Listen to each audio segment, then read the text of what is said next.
Operation Paperclip, and this is something people need to know because it has been so covered up and mocked and berated and claimed to be a conspiracy theory. And by the way, the term labeling people as conspiracy theorists was invented by the CIA to deflect any attention over the JFK assassination. They invented that word as a way to shut down any scrutiny or this critical investigation of what they were doing. So they started that whole ball rolling.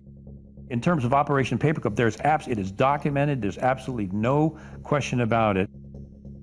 Allen Dulles, CIA director, was an associate of Heinrich Himmler of the Third Reich. So what Dulles proceeded to do when the Third Reich was brought down was he secretly brought all of the top Nazi scientists into the U.S. He falsified their files that he gave to Harry Truman, making them look like there were no war crimes. They brought these Nazi scientists into the CIA to work for the CIA, and that includes the human experiments they conducted on Jewish men, women, and children, and the psychological studies that these Nazi scientists had done. The CIA was using their expertise for these programs through Operation Paperclip, and this was Nazi, much of it occult beliefs that the CIA adopted and actually put these people on their payroll. One of the programs that came out of Operation Paperclip was MKUltra. Now, MKUltra was a very complex program that dealt with human experiments and mind manipulation.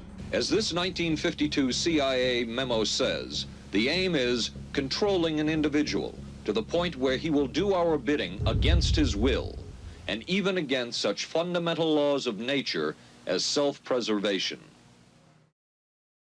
In the Church Committee, MKUltra came out as an actual program of mind control using mental, physical, and sexual abuse and psychotropic drugs.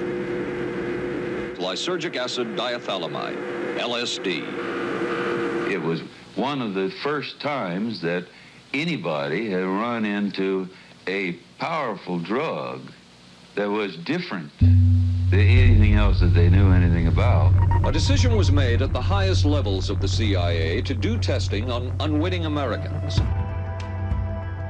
At Ravenscraig, Dr. Cameron went further with drugs and electric shock treatments than any researchers in the MKUltra project dared.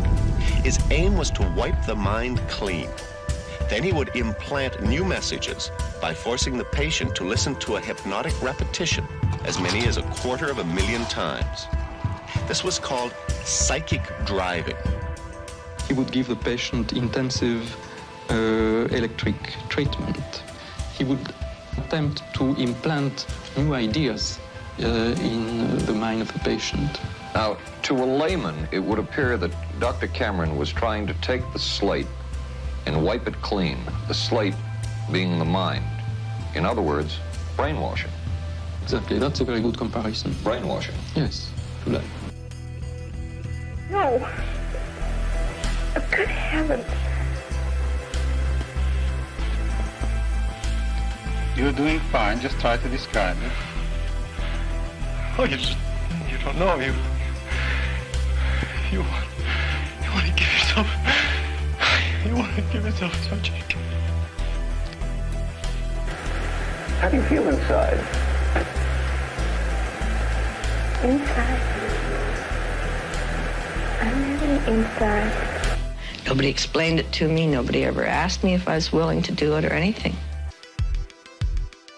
They put me on sleep treatment. And now they kept you asleep for 23 days. And while I was asleep, they were shocking the heck out of me with electric shocks and playing tapes. Why are you punishing responsibility?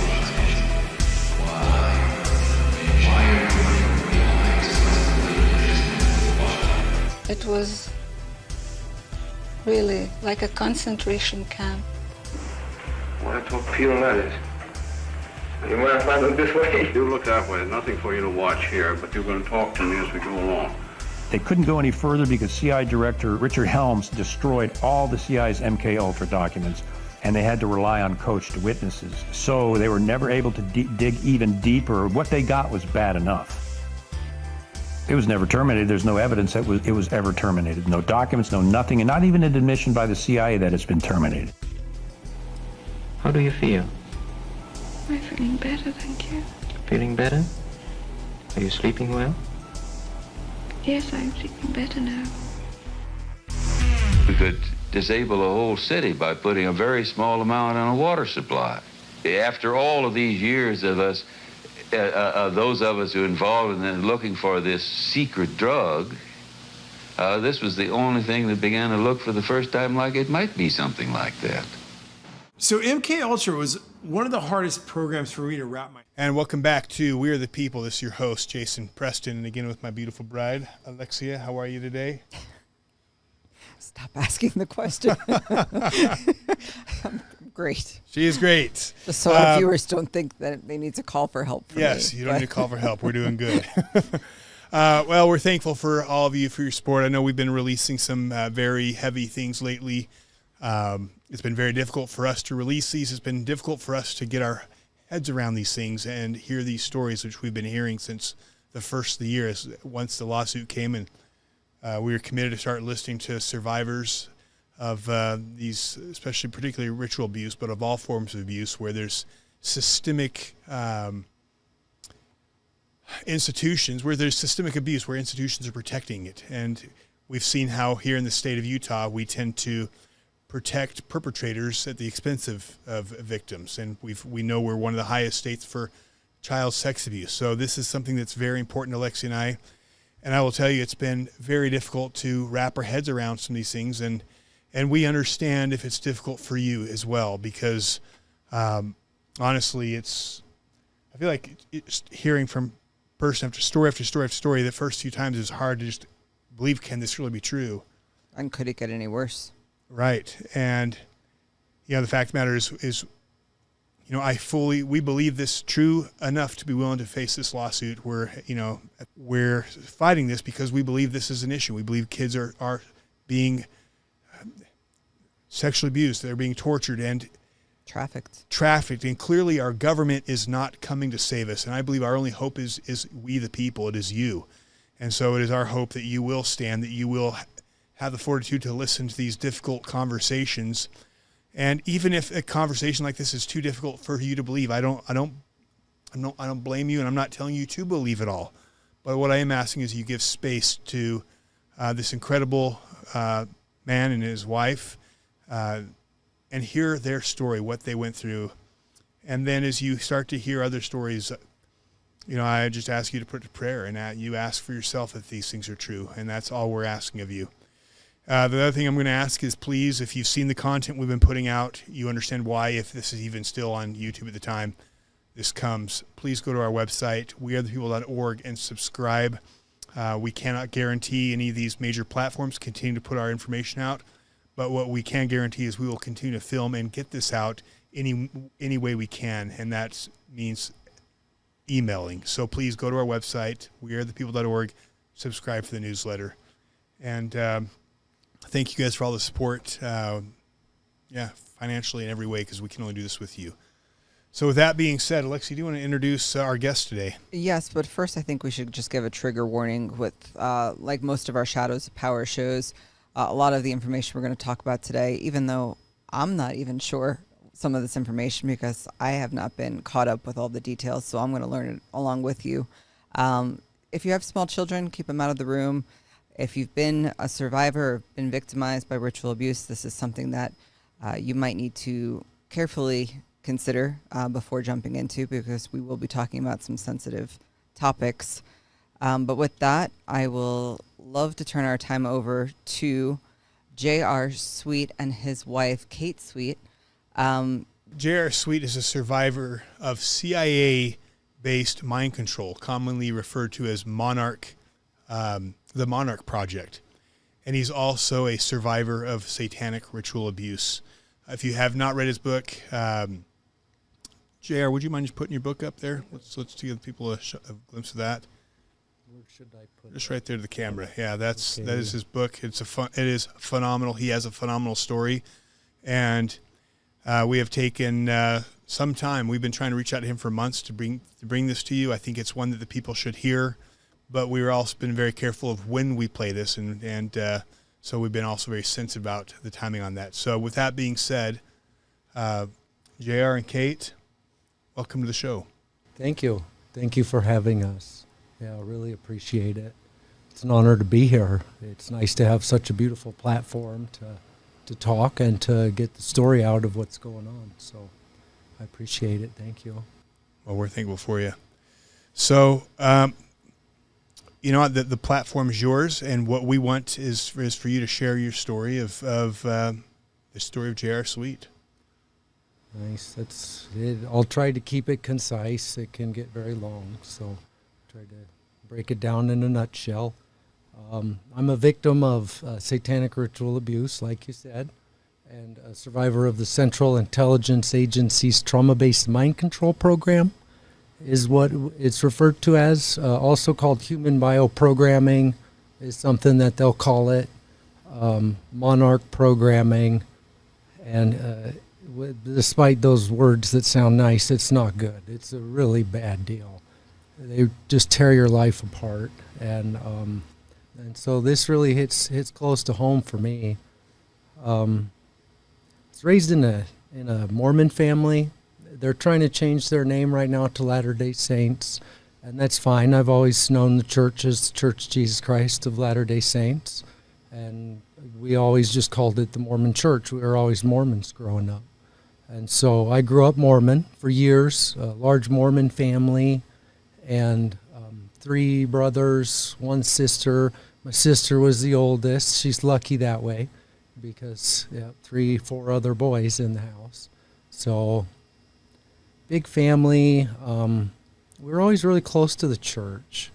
And so it's really interesting coming here and seeing all of this area, and very tempted to go to Temple Square and just check it out. I haven't been there for a while. So when I was a kid, I lived through a lot of really bad things, and I couldn't remember it at that time what I was living through because they would compartmentalize my memory and I wouldn't be allowed to remember what they were doing, but it would come out in my life in various forms. I was really shy. I had a lot of trouble making friends, meeting girls, and I did really poor in school. When I got older, I graduated from high school. I guess not older. We met when I was probably, about 20, how old was I, 20 years old. Mm-hmm. But I moved to Stanley out in the woods after I graduated high school. Went up there. I had some friends that came with me, and we all just lived in the woods and worked in town. And it was a really good time. I was far away from my abuse base. So we got married. We'd only known each other for 2.5 months. And then I said, will you marry me? We were down here in Sandy, and I don't know why I said that. I loved you. And in the end, it was God stepping in because I wasn't supposed to get married. I was engaged to someone else. And and this was an engagement that was arranged. It was an arranged marriage that I was supposed to be involved with, but I couldn't remember it. They never let me remember these things. And so anyway, I thought life was pretty good for a long time. I went to the school. I did great at school. I really enjoyed it. I loved college. I loved the atmosphere, the people. It was really enjoyable. I graduated, and then I started up a contracting firm. And then other things would happen. I had friends in college that were planted. It's really, it's very complicated because if you're in the Central Intelligence Agency's trauma-based mind control program, they are working every aspect. They are working many aspects of your life, if not all.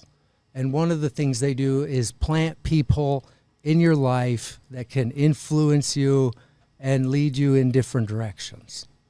Those people might be normal people as far as they may not be programmed, but those can be people who are like I am, a CIA trauma-based mind slave. And I had a friend who was a CIA trauma-based mind slave, and we became the best of friends. And I miss him, and I hope he's doing well. One day, though, we were sitting there drinking beer, and because it was a Friday night or something, and that's what we would do. We were in college. We were young. We would have a few beers, And I looked at his wrist. I showed you these scars earlier today. He had the same scars. And I looked at him and I said, "What are those scars? How did you get those?" And he just looked at them, and then he kind of rolled his eyes and shrugged his shoulders, and that was the end of it for him. When I lay down to go to bed and my heart started to have murmurs, that I had to go to sleep. I said to myself, "Go to sleep, go to sleep, go to sleep. You have to go to sleep," until I fell asleep, because I knew if I fell asleep, I would survive. I wouldn't die. I was put through programming to cause my heart to stop. If I had ever started to figure out what happened in my life and gain those clues, and seeing his scars sparked my subconscious enough to activate that programming. And so I damn near died that night. And that was an awful experience, but it's one I can remember now and still talk about. And so I appreciate that. When I was self-employed, I had the sheriff's office in Latah County. You've heard a lot about Latah County with Brian Koberger. And Latah County, my experience with it, I was handled in Latah County by individuals. One of them worked for Latah County. He was ex-Marine, and he moved me to another individual that had worked for the Latah County, I believe the sheriff's office. And then through these contacts, they connected me with the Latah County Sheriff, and I was a remodel carpenter. And they said, "We have a remodel project we want you to do." And I said, "Okay, let's check it out." And so we went down, and I met them at the sheriff's office, and we were looking at it. And this was way above my head. I'd remodeled commercial buildings, restaurants, but I'd never dealt with things like bulletproof glass and, intense security systems, not in my normal existence, my base personality. And so I was like, okay, I'll do the research and put a bid together. Well, the head sheriff says to me, he said, before I left, "You're going to do a bid for this, and we're going to put it out for public bid. But I want you to know that you are going to win this bid. We're going to give it to you." I don't remember his exact words at this time, but he basically said, "We know who you are, what you've done, and we're going to give this to you as a project." And that weirded me out, because I was in my base personality, and I couldn't remember who I was or what I'd done for my country or what I'd been through. And it just freaked me out, and I actually ended up not turning in a bid. So when did you start having the memories? What triggered the memories, and walk us through that? We had one day where these things started to interrupt my life really bad, actually, where it started to interrupt our marriage. We started having a really, really hard time in our marriage. And Kate said to me, she said, "What is wrong with you?" During one of our confrontations with each other. "What is wrong with you?" And no one had ever asked me that. What is wrong with you? And this caused, just like my grandfather and him pulling the broom, to pull back to that, it caused my mind to question. A question or a concept I'd never been introduced to. Something could be wrong with me. What is wrong with me?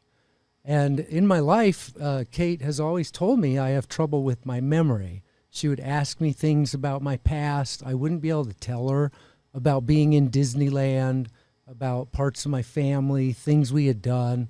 And it all just started to come to a head. I started to realize something's wrong. I said to Kate one day, we were going through our house and our stuff, looking at stuff that we could get rid of, yard sale, things like that. And I said, "It's too bad that we don't have that, or that picture of Charley Pride," because I had a picture of Charley Pride that was signed by certain members of the band, but I'd always remembered that he had never signed it. And I said to my wife, "It's too bad Charley never signed that, or it might be worth something." And she laughed at me and said, "No, Charley wasn't that good. Like, it wouldn't be worth that much." And so I said, no, you said he did sign it, and that it still wouldn't be worth anything. And so I said, "No, he didn't. He didn't sign it. What are you talking about?" And this really confused me, because it started to throw it started to show me that I couldn't remember things. And it was confusing. And I said, no, he never signed it. And I went up and I found it in the attic. And when I found it, I realized he did. He had signed it. And that really freaked me out because that meant something was wrong with my memory. After that, I started seeing a therapist. I wanted her to talk to my subconscious and to tell me that. And I felt like I would have strange things occur when I went to see her. These things made her uncomfortable, just like me. It was interesting. So this is in 2017, following this? 2017, yeah. So I went to see this nice little gal. First time I went to see her, I went in, I laid down. There were things that were going through my own head as I laid down to talk to her, things that I couldn't understand in my mind. For example, I heard a voice say to me, you need to kill this person. You have to get rid of them. You cannot talk to them. And when that went through my head, I was like, oh my God, what is going on with my mind? Why would I even think that? It didn't make sense. The phone started to ring there at her place. It would ring once and then stop. And then it'd ring again and it'd ring twice. And then it would stop. And then it would ring 3 times. I don't know how many times this went on, but it got to the point where when I would go to see her, she would just unplug the phone before I got there because she knew the phone was going to start ringing. When I was there, you would see people walking around outside. It was this little quiet neighborhood in Moscow, and they'd be walking around outside. So the whole thing was very unnerving for her. The same with myself. And so... Like a Truman Show type experience. Yeah, like a Truman Show type experience. Yeah. So she didn't let me see her for very long. I saw her for about 2.5 months, 2.5. And then she finally told me, I don't want you coming back to talk about these things. It's too scary. And over the week, in my time of seeing her, things would start coming out. At that time, I started reading about Kathy O'Brien's work a little bit because Kathy O'Brien I felt like I was involved with some kind of government thing. And I was looking into memory, what could be wrong with someone's memory with governmental things. And the first night that I read that, it didn't settle in. It wasn't until the second night when I came back, because I'd left off on that same page. I didn't know where I'd left off, so I just read the whole page again. And when I read that page again, it hit me because my own uncle had done that programming on me, myself, and I could remember it happening. I could remember him sticking the knife in me. I tore my shirt off. I looked at my chest, and I could see the scar, and I was just blown away. Did you have any other scars on you that made you question those other scars at this point? Yeah, I do. Yeah, there's one on my right thigh, and that's one that I've been told for years was a birthmark. But that's where in the Central Intelligence Agency's trauma-based mind control program, you are hit with a stun gun in order to help compartmentalize your memories. So you're starting to have these visions come back, and it was journaling that seemed to help? Yeah, Kathy O'Brien talked a lot about journaling in her work. She wrote a book, I believe it's PTSD, A Time to Heal, I believe is what it's called. And that's a wonderful book for anyone out there who is suffering from any form of trauma, and in particular satanic ritual abuse and trauma-based mind control. So can you walk us through, as these memories start coming to you, how you piece together how things transpired from when you were first introduced to this mind control program? Or abuse as a child. Or child, abuse in general, yeah. Yeah. One of the big links was memory on that, because I knew I will do my best to answer your question. I knew that something was wrong with my memory, and my family had history in the military. I have another uncle who is CIA. He was open door CIA, is what I would call it. And my other uncle, that was my handler, we consider him closed door. And so everyone knew my other uncle was CIA. So we had military and CIA ties. My family was very fanatical about their religious beliefs. Fundamental in a way. I don't know how to describe it. And also the people that Kathy O'Brien talked about. She talked about Charley Pride being an abuser in her life. She talked about Alex Houston. He's a ventriloquist. I met Alex Houston when I was 5 years old. He came and he did the test actually of dissociation on me. A man named Alex Houston. He's a ventriloquist. He has this little dummy named Elmer. And then Senator Robert Byrd. As soon as I read about Byrd, it just started to come back, a senator, and it just starts to eke its way out. I also did a lot of praying. Tell me about your childhood and how eventually the CIA got involved. Where did it start? That's an excellent question, Jason. The first abuse that I can remember was in, I'm not even sure where. I believe it was in, but it started very young, as young as I can remember. I can remember being in this little thing, little baby, had this little doll. My dad came into the room. My mother left to check on my siblings, and my father, he basically pulled his man member out of his pants, and I reached up and grabbed it, and it was just conditioned into your life, just a part of life. And then I can remember other abuse, like being involved with getting rid of people. So that happened. I have a memory of being at church, Boy Scout function, Cub Scout function. It was an award ceremony. I was really little. I believe I'd just been selected for the Central Intelligence Agency, their mind control program. And so I was involved with this. It was just a murder, a satanic ritual murder. It was this family. I'm not sure where they were from, but they had learned about the satanic network in their area because their kid had been playing with this other family's kid, and some weird things had happened.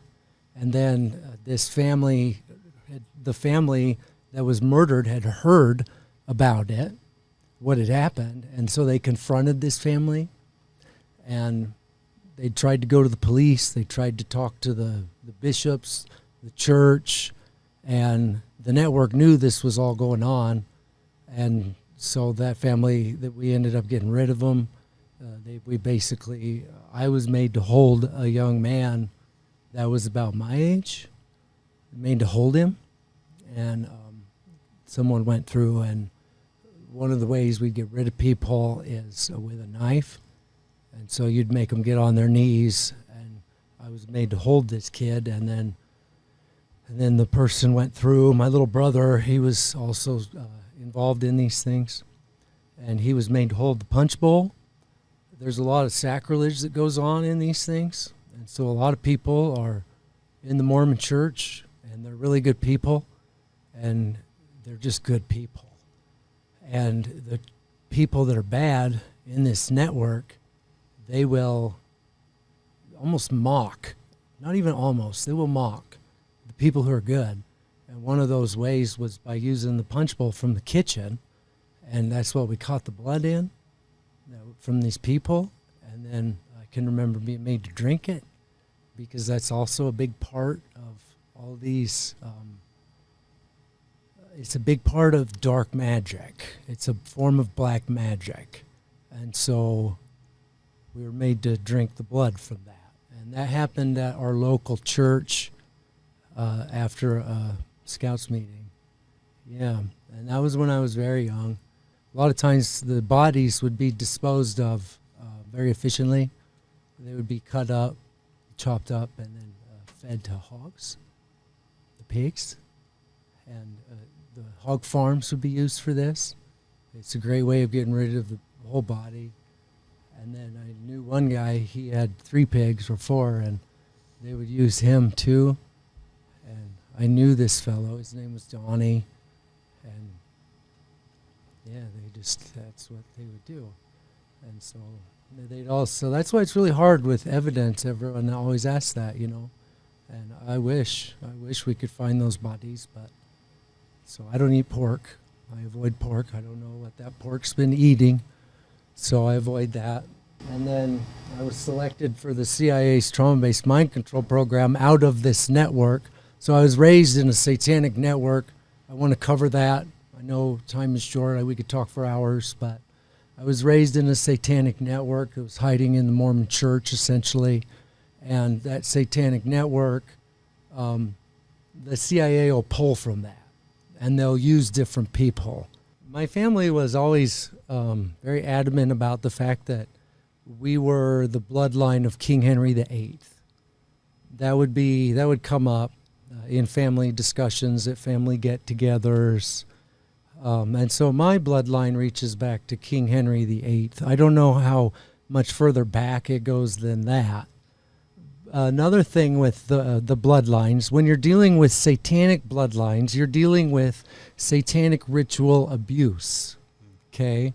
With satanic ritual abuse, you have disassociation occurring because you're applying trauma to children. And so trauma-based mind control isn't just, how do I say this? It's not just that the CIA learned this and they started it.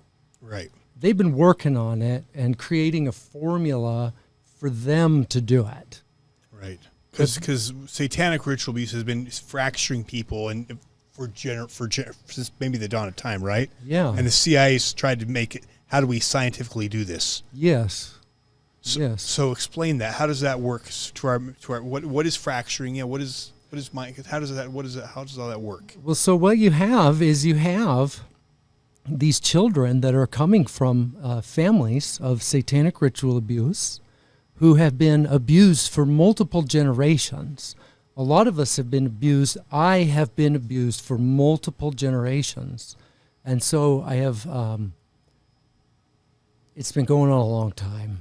When you have it going on a long time in a family, incestual, sexual abuse, it creates, it writes itself into the genes.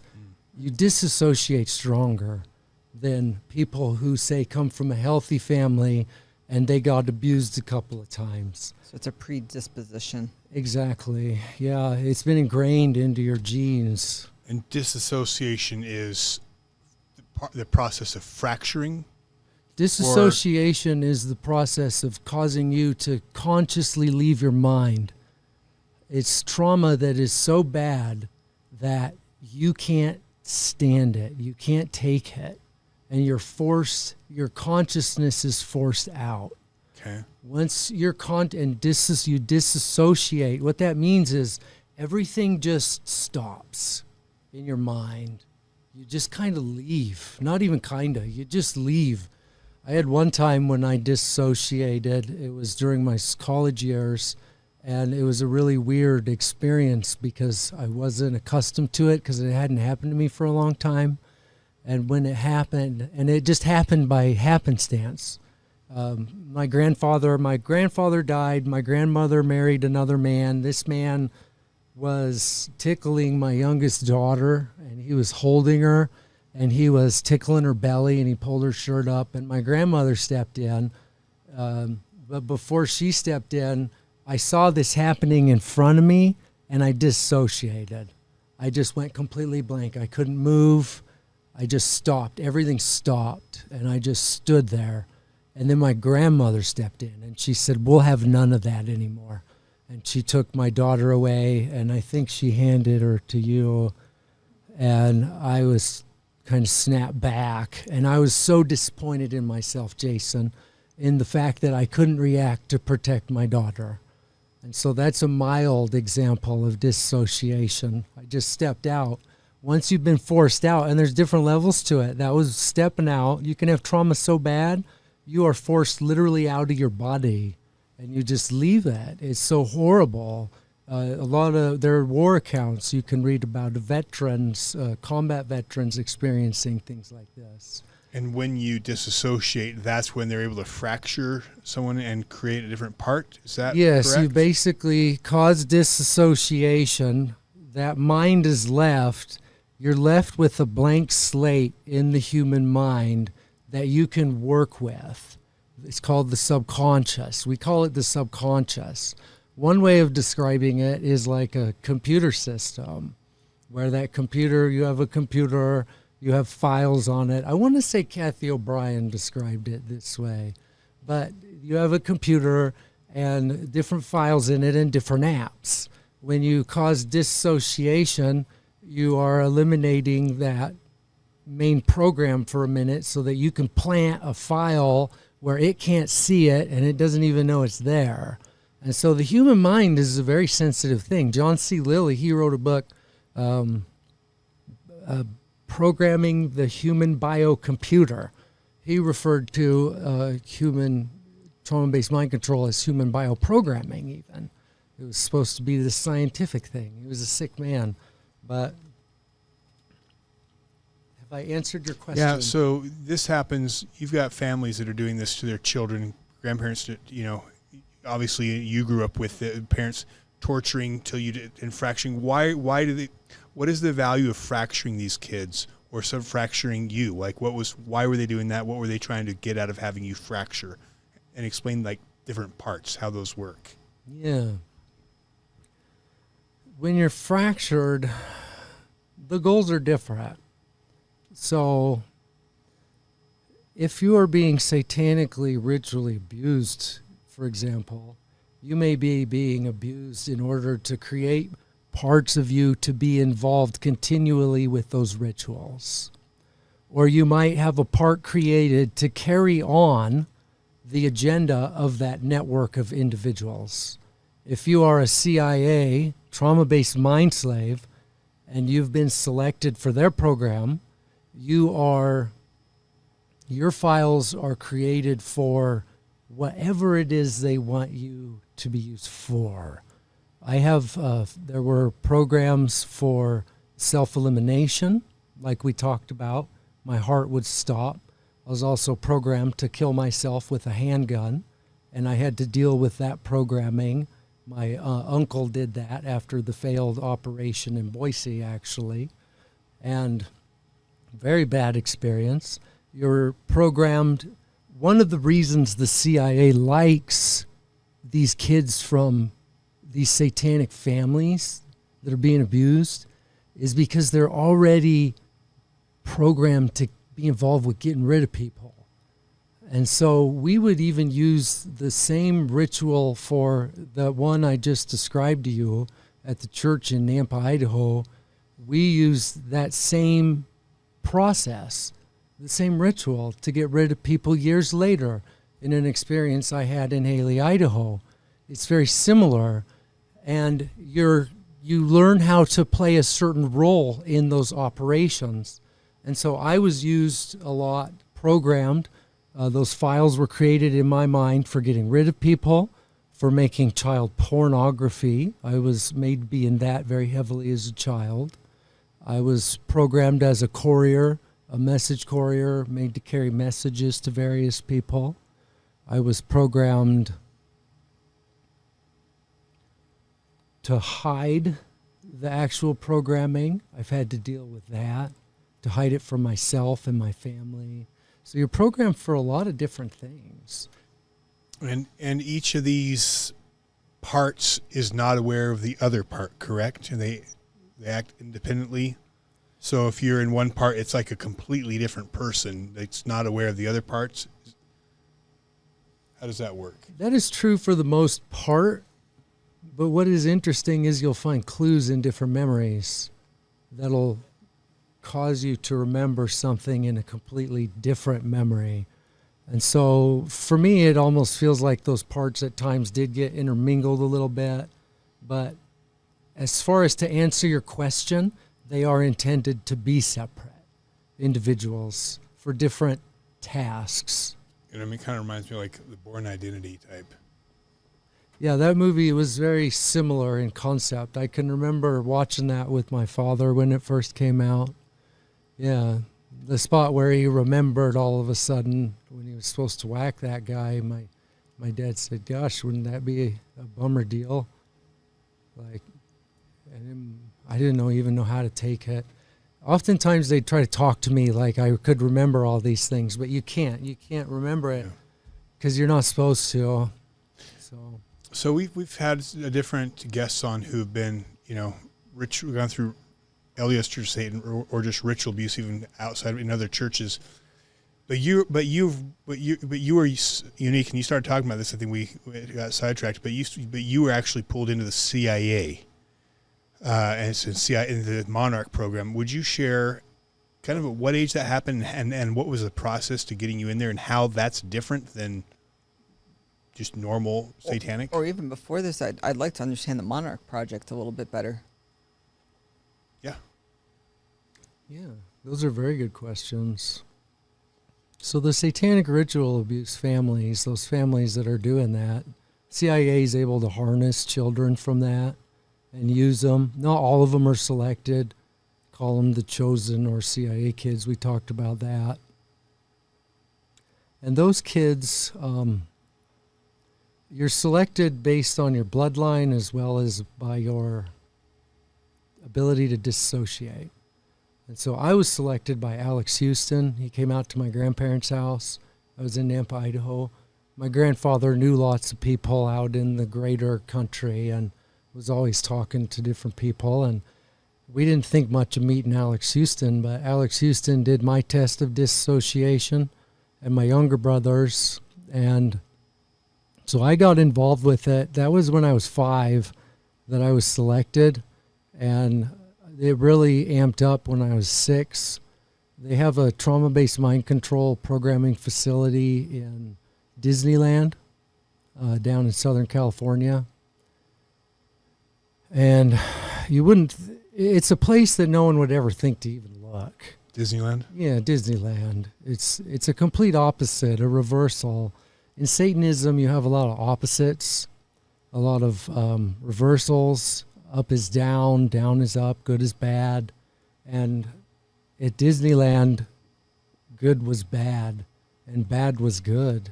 And there's other parts to Disneyland you don't get to see and things going on there that people don't know about. There's the average people that go there and they see the park, but they don't get to see what's happening off of the rides. Some of the rides even are made with triggers in them for programming specifically. Can you give us an example of that? Yeah, one example is Alice in Wonderland. That's an easy one. There was the figure of Alice there at Disneyland, and she's by the Cheshire Cat. The scene is right after the flowers. The flowers garden was right there. The flowers that wanted to pull out the weed. And then there's Alice, the statue of her, and she would be used as a trigger. And often when I would go there on that ride, there would be a real girl there with Alice, and she'd be dressed as Alice. And so what is the intent of the trigger?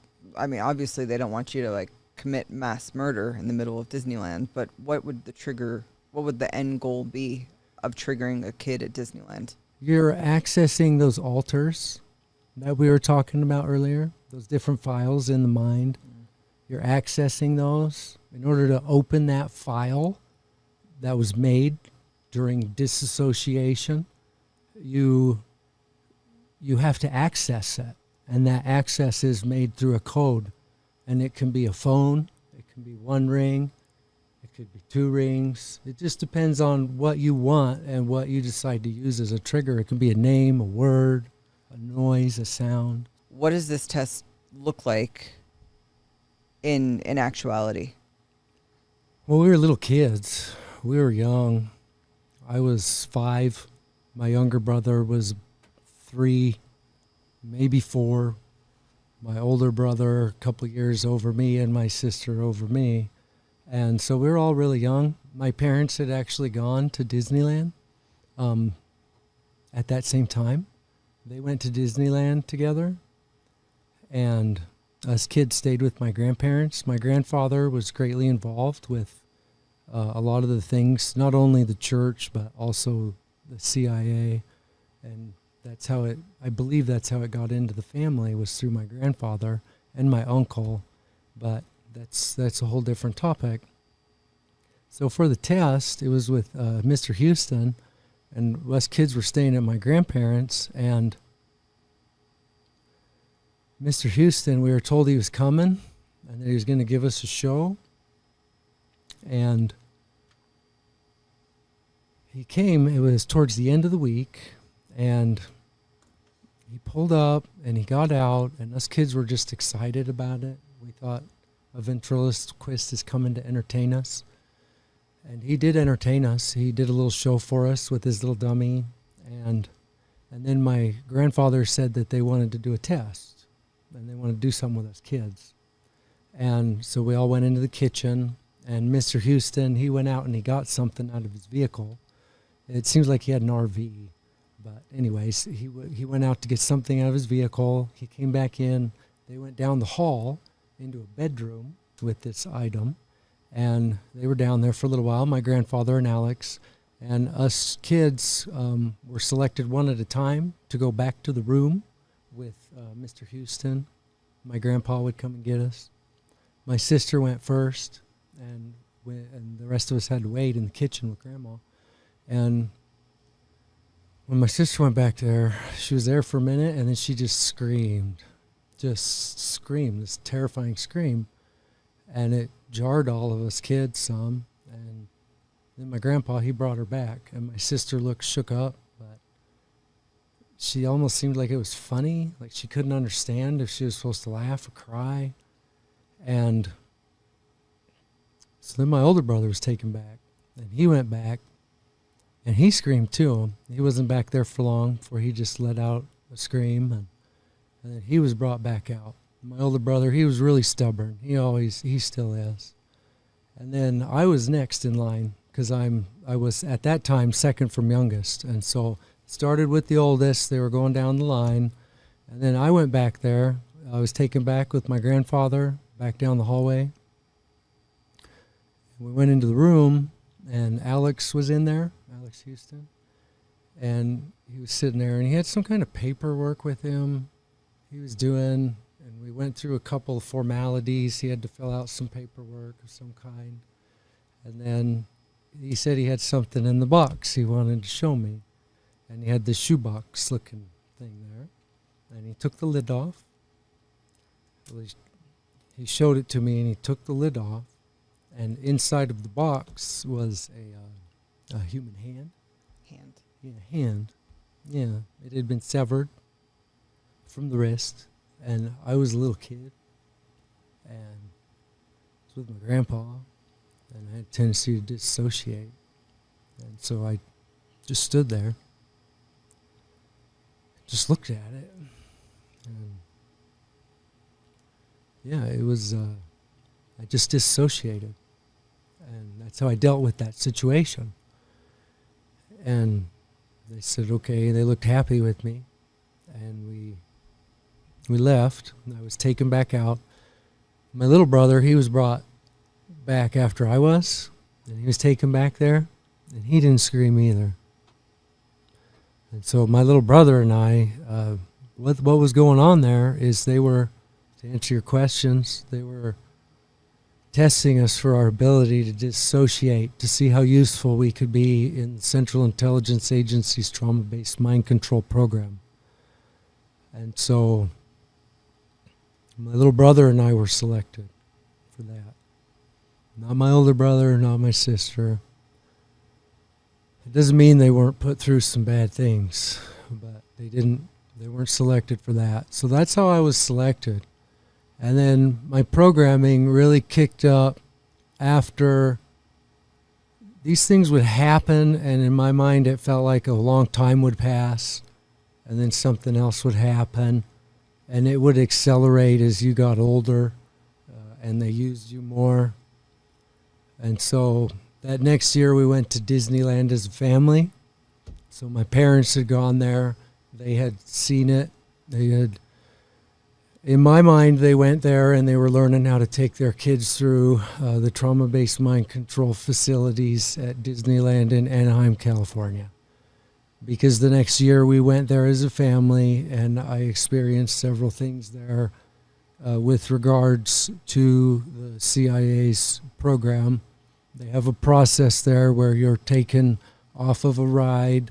It's typically you're on a ride, and so like I was talking about Alice in Wonderland and Alice, they take you off of that ride. So she just triggered me. First, getting on the ride with my father starts to trigger, because there's different levels to your personalities, and reaching those different files, you might call them, in your mind. And so the process started with my father on the ride. A lot of times I'd ride alone with my father on the ride, or me and my little brother and my father, because he was involved with our programming. And so Alice, on that ride we were just talking about, she, we went back and we were programmed together. We were made to make a pornography video because they're really into that. Would you share what happened? Because I'm familiar with your story, but like how you got from the ride to the programming, like what did you experience? Like you went underground, like would you share that? Yeah.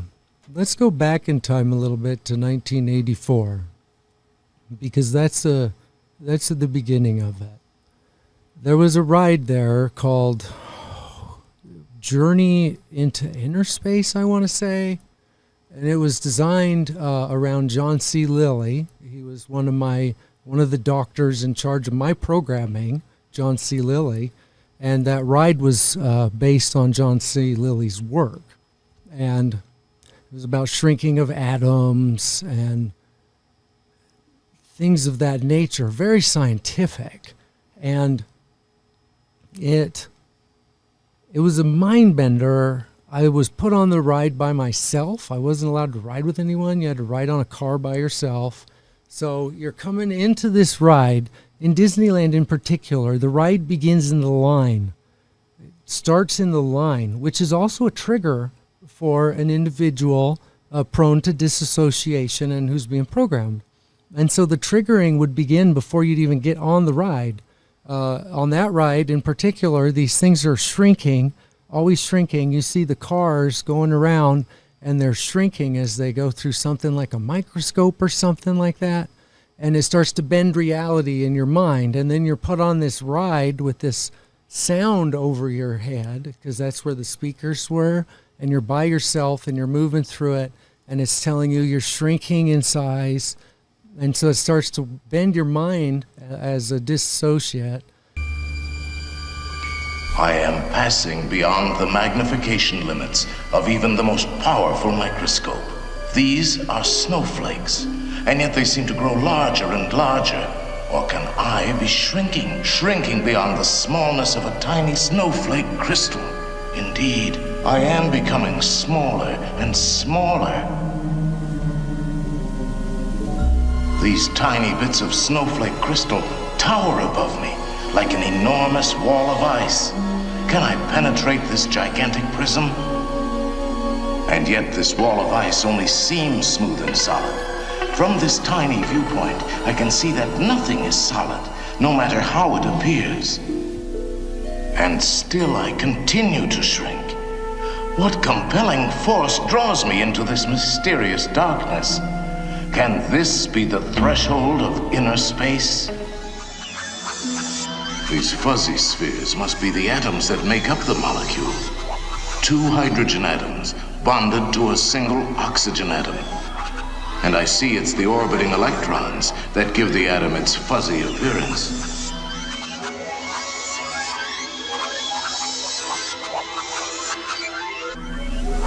Electrons are dashing about me like so many fiery comets. Can I possibly survive?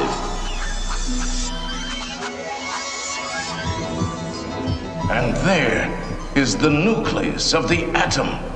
Do I dare explore the vastness of its inner space? No, I dare not go on. I must return to the realm of the molecule before I go on shrinking forever. Oh, how strange. The molecules are so active now. They have become fluid, freed from their frozen state. that can only mean that the snowflake is melting. Yes, the snowflake has melted, but there is no cause for alarm. You are back on visual and returning to your normal size. This has been one of many exciting adventures through inner space.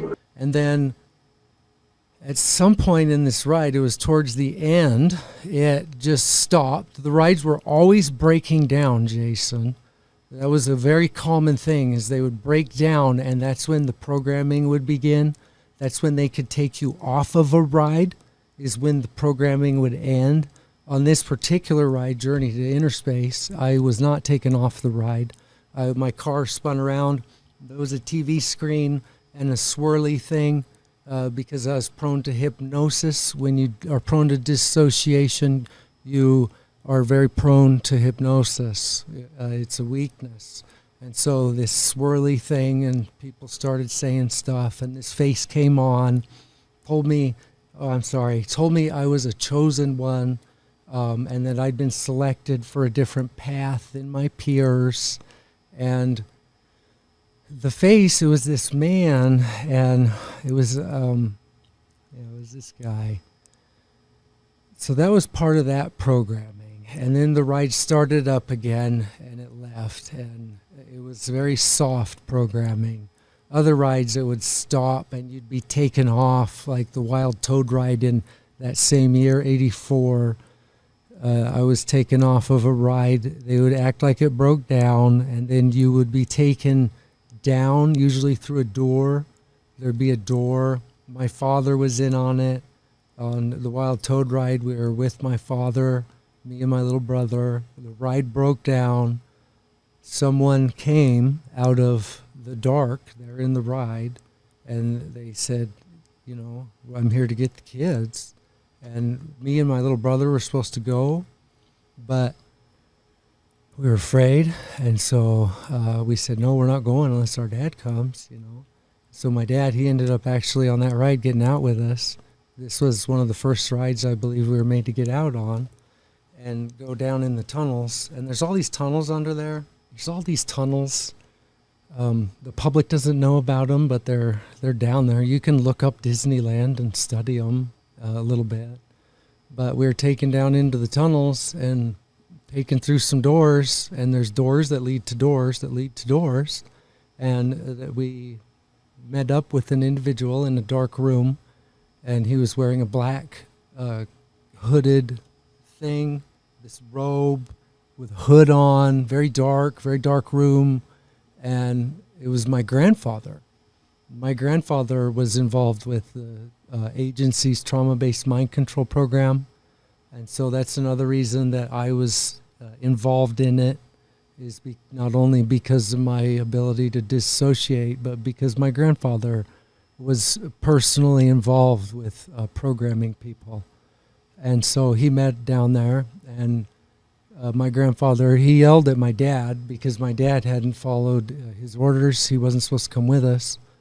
And so my dad was taken back up to the ride with this guy, and then the guy would come back and get us. But we were taken with my grandfather to another room under the park there, and there were these, we were taken into a room, and Disneyland's not nice. The way people live is, like you are good people. You would never even think to be like this. But there's people who, they're not as healthy, and they're used to doing bad things, and things can be very bad, and they're okay with that. And maybe that's their parts, but in this part of Disneyland that my grandfather took us to, there was a room, and in that room there were cages, like you keep monkeys in, but there were children in them. There were these kids in those cages, various ages, from young, I don't know how young, to teenage, young teens. There was another young man in there, and he was, he'd been in there, he'd been taken there, and my grandpa liked him, and so he didn't end up killing that kid or selling him to anybody or anything. And so that kid helped maintain that room and those other kids. And I'm not sure where else they were taken. But in this room, there was an altar. It was in the middle of the room. So all these kids, they were in these cages there. And so this is part of causing trauma right here. This is trauma not just for me, my little brother as a kid. This is trauma on those kids. Because in the project, you have kids who are dissociate chosen ones, come from multi-generational satanic family bloodlines. But then you have kids that are just disposable, and they'll just get rid of them. They use them for things like this. And so there was an altar in the middle of the room. And they took a kid. My grandpa told me there was a very specific troublemaker that was there that he wanted to deal with. And he took that child, and so he got her. She was this little girl, a sweet little girl. And he took her, and he put her on the altar. And he had a knife. And this altar was set up and designed to catch the blood. So these people, you know, they put some time and effort into these things. This is their religion. People have their religions, Christianity, whatever it is. And these people have their religion, which is Satanism. And in that religion, they care deeply about it. And these are the kinds of things they do in ritual. And so they were doing satanic ritual abuse even there in under Disneyland. And my grandpa took this little girl, and he had a knife, and he cut her throat out.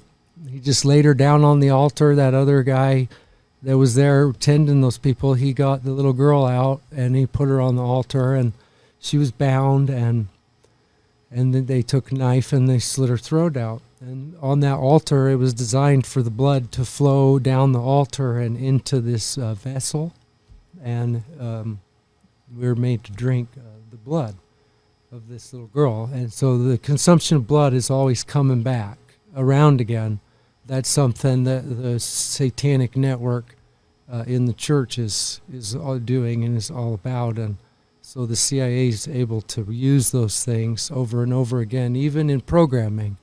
And the satanic elite are into it too. They're into all that stuff. So those are the kinds of things that happen. And then after you've been made to do that, in that particular instance, we were taken back to the room, and that guy was there waiting. And a lot of times they'd be wearing a NASA hat, a ball cap, and it said NASA on it. So they're always pulling NASA into it. And then we were hypnotized. And that time I wasn't hit with a taser, I don't believe, because it hadn't been given to my father yet. I hadn't been introduced to the stun gun, I should say. Call it a taser, but it's a stun gun. Taser's a whole different thing.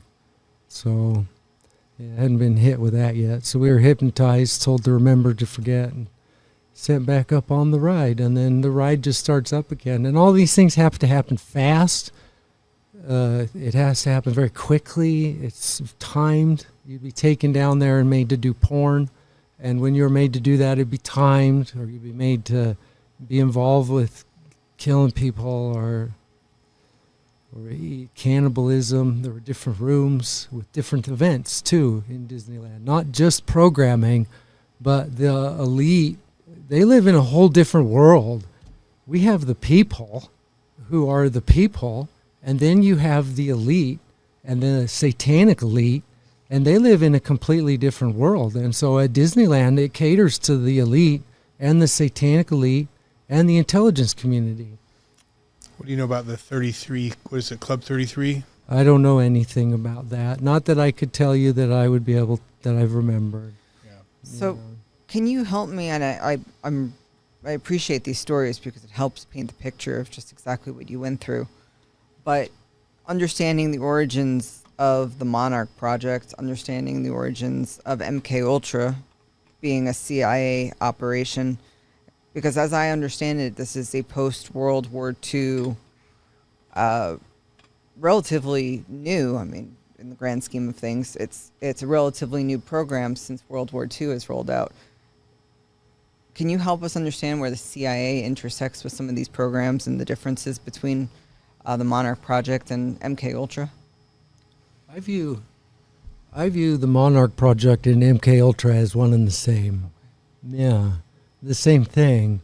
And so this project that we're talking about, mind control, MK, a lot of people say that MK is mind control, and German, tying back to German, control is spelled with a K, I believe. And so a lot of it ties back to Nazi Germany and Operation Paperclip, and bringing those scientists that were in the concentration camps over here to the States and using them to help further these projects. Those things are said to have occurred after World War II. My grandfather was in the Marines, and then he became involved with the project. I don't know how long after he got back from the war, but not very long. And and he was connected to Union Pacific Railroad. Union Pacific Railroad has a lot of connections, not only to pedophilia, but to the project. So, yeah. So the origins are post-World War II that we're aware of, and that would tie in with the CIA and potentially even NASA too, as you mentioned. Yeah. Can you help us piece together some more of your memories, some specific instances like the one you just laid out at Disneyland, and how you've come to terms with it all these years later? Yeah, Disneyland was a bad place. So you'd go through programming at Disneyland, and that was just part of your programming. So the Central Intelligence Agency basically would sponsor, you could say, your programming, because at that facility, it's not just CIA people that are there getting programmed. You have people there being programmed for Hollywood and for the music industry. I can remember hearing Billy Joel there. He played there. My grandpa knew him. We just talked to him, and he did this little show. They had this stage under there where people could perform. It was, I'm not sure. I haven't written out a whole bunch of that stuff. But So you mentioned getting programmed at Disneyland with this trauma-based mind control. What was your purpose? What was the purpose that you served from this programming? And were there other types of programming that other children, or I assume that it would start at childhood, were being programmed to do, whether here at Disneyland or other places? Yeah, I was being programmed for a lot of different things. And so that it's difficult because with disassociation and the creation of essentially what we're talking about is a multiple personality disorder.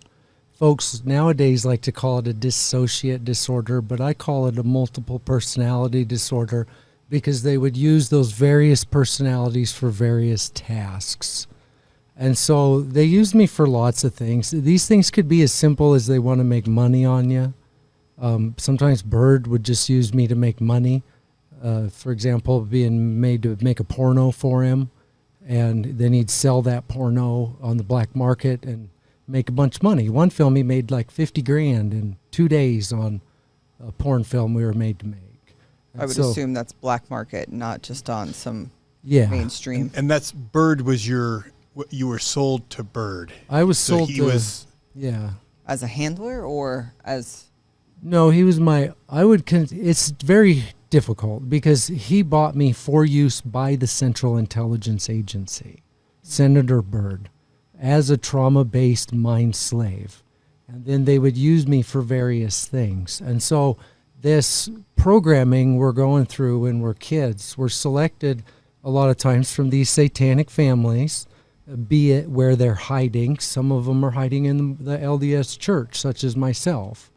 I was, but they can be hiding in other churches or locations. And then we're selected for the program by the CIA. We are programmed for years. We're put through trauma-based mind control programming, and the satanic ritual abuse doesn't end.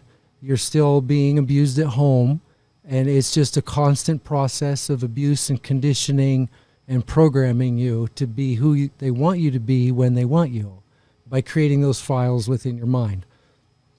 And so I would be used personally for a lot of different things. Can you give us some examples of that? Yeah, I know. I just don't want to. It's all very awful. I was used in kiddie porn. Like I said, they just make us make porn. And then they would sell it. My parents did that. Another thing they would do is with the satanic ritual abuse, like we were talking about earlier, they get you used to killing people. It gets to where it's just part of your life. It's second nature. And so I was used for killing people, for the government, or for the church, or for the family. It depends on what the need is and who has that need. Like an assassin. Yeah, you could call it that. Yeah. What's glorified in movies these days is awful. Yeah, it's awful. Absolutely. They have no idea what they're doing to get people to be like that. It takes a lot of work to get someone to be like that. And so when you reach that point, you're a CIA asset. So I was sold to Byrd when I was 15. So my programming was sponsored by the CIA for years. And I was abused at home, put through abuse, satanic ritual abuse. And then when I was 15, Byrd actually purchased me for use by the CIA as a trauma-based mind slave.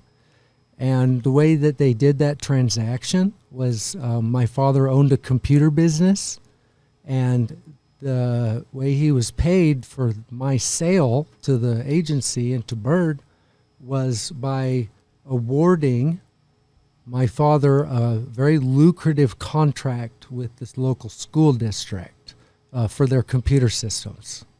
So that's how he was paid for my purchase.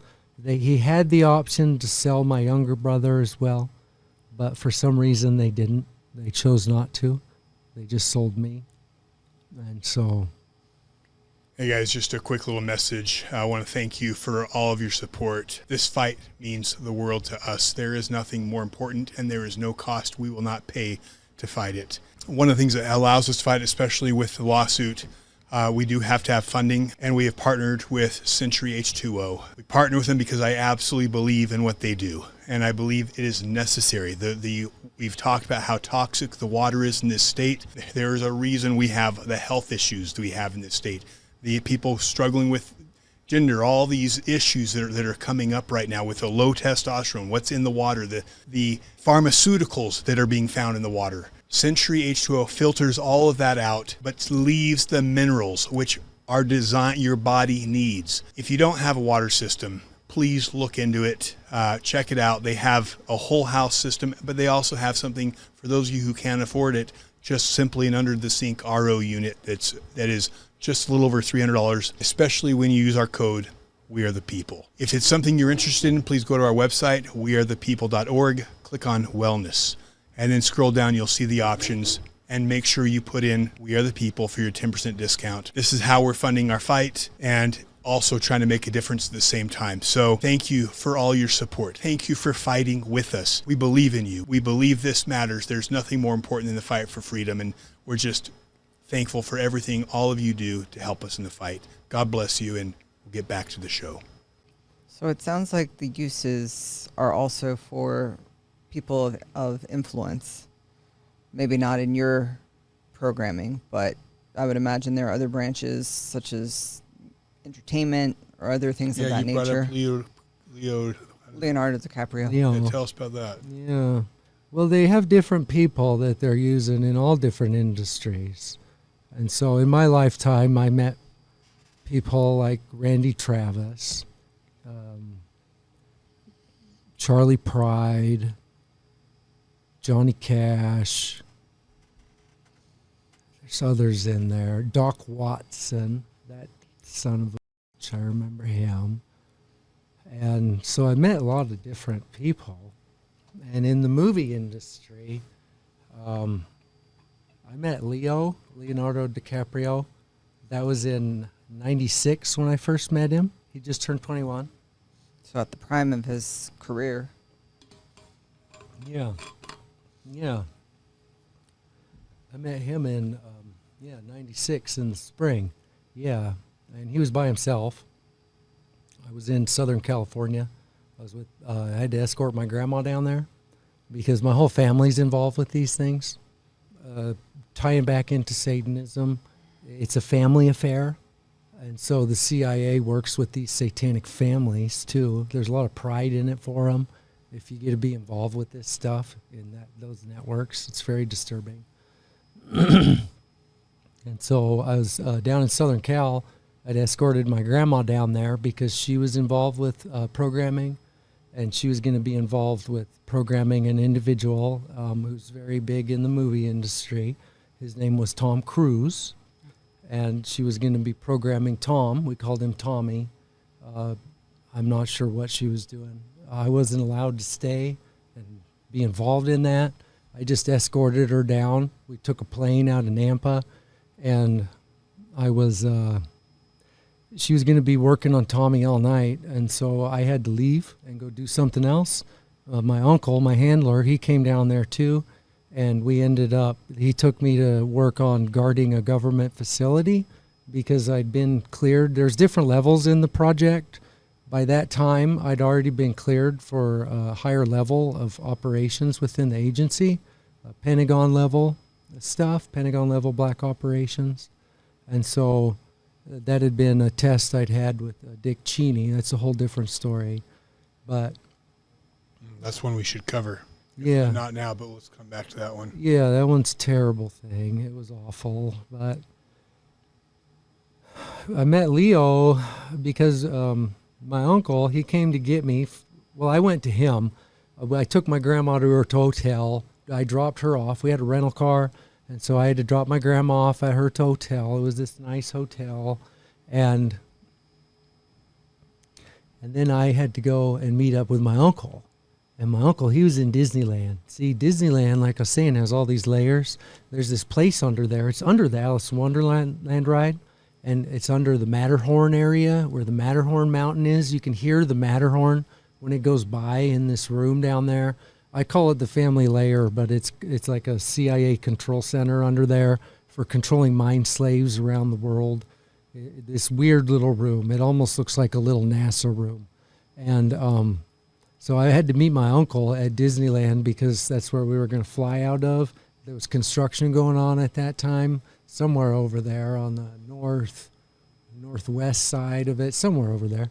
And we were going to fly out in this little helicopter. And so I had to meet my uncle there. Well, my grandpa was there too, so we talked to my grandpa for a little while down in that area under the Matterhorn and Alice in Wonderland ride. And then John Lilly showed up. He showed up just to chat because this was after my experience at INL. In southern Idaho. Oh yeah, you got a lot to talk about. Yeah, we feel like we haven't even scratched. There's so much. I'm sorry. That's a wild story too about because I used to live in Idaho, and that's when we'll have to come. That's when we have to come back to because that was where I spent some time growing up. Yeah, that was a very bad deal. So John. So you're flying the helicopter. By. Yeah, so John C. Lilly was there, and we chatted for a little while. He wanted to know what it was like to be dead, because at INL, they stopped my heart. I was put through suicide programming. So back in the day, you watch these movies, and they're like, yeah, the guy takes a pill, cyanide or whatever, the spy, to kill himself. Well, that's not what they do anymore. You don't have to do that. People are programmed that they will stop their own heart. If you're working for the agency and you're a mind slave like myself, you don't take a pill, you'll just stop your heart. That's why I almost died when I saw my buddy's arm in college, was because that scar started to trigger me to go back to my programming at INL, which that was a big atomic site for atomic energy. Yeah, I lived just south of Arco in a small town, 300 people in junior high. Yeah, and that was a big. The atomic energy site, INL. And apparently what you're saying is it was also used by the CIA for a lot of this mind control. Yeah, definitely. They're able to smother funds or smuggle funds or move funds through various agencies, like the way that I was paid for by Byrd. they're able to pay people off through different means, through different departments of government. And so, it's really very fascinating how they do all that stuff. So going back, you were, and I'd love to come back to the INL one, but so you're under Disneyland, and you're going to take off because we're going to Leonardo DiCaprio. Yeah, well, Leo was just having he was at a bar, and so my uncle and I we had to go do something while my grandma was doing her thing, and so with Tom Cruise. The what? While your grandmother was with Tom Cruise. Yeah, Tom Cruise working on his programming. Yeah. And so I was taken to a place called the Trinity Mountain Underground Complex. It's a top secret government facility in Northern California. And there was a big satanic ritual happening there. And so that's where I was being taken to while my grandmother was doing her thing. And so we took this helicopter. I met up with my grandfather and John in Disneyland, and we talked for a minute. But then my uncle and I took a helicopter to fly out. It was in the construction zone area, and we just flew out of the park. And my uncle wanted to have dinner before we went out to the mountain because we were hungry and it was getting late. And all I'd had to eat was a Snicker bar and some Starbursts and root beer. So we went to have dinner, and my uncle at that time was trying to get me out into what you would call the elite culture more at that time. And so he went to this really ritzy place there in LA, and we landed up on the roof in the helicopter, and then just got out, and we had to pay a fee for landing and stuff. But we just went in and sat down, and I couldn't read the menu. It was way above me, my family. We weren't used to that. And so, but there was this kid who was in the background. You could hear him laughing. He was in the bar, and he was laughing, and he was so loud, and then he'd yell, and my uncle turned around and saw him, and he was like, "Oh no, that's Leo. Leo's making a fuss again," because Leo had just turned 21, I want to say a couple months or so before, and he'd taken to drinking in public settings and making an ass of himself. And in that industry, Hollywood, they don't want you making an ass of yourself. They want you always projecting this image that they want the public to see.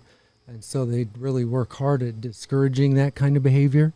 And so Leo was there making an ass of himself. He was drinking. And so we had our dinner, and Leo was still there when we were done, over there doing his thing, drinking and smoking cigarettes. And so we got up and we walked over there. My uncle said, "Come on, I want to talk to Leo really quick." And I said, "Okay, we'll go talk to Leo, that's cool." And so we walked over there. And Leo, he knew my uncle Gail. He said hi to him, and they talked for a minute. And my uncle told him he shouldn't be drinking like this. He knew better. He shouldn't be doing that. Well, Leo didn't like to hear that. He doesn't like to be told what to do. And so, but we're always being controlled, people like that, people like myself and like Leo, because Leo's a CIA-owned trauma-based mind slave. They just use him in the film industry. It's a terrible thing. I was told by my uncle at that dinner, actually, that Leo's father was even worse than my own. And I was like, geez, that must be pretty bad.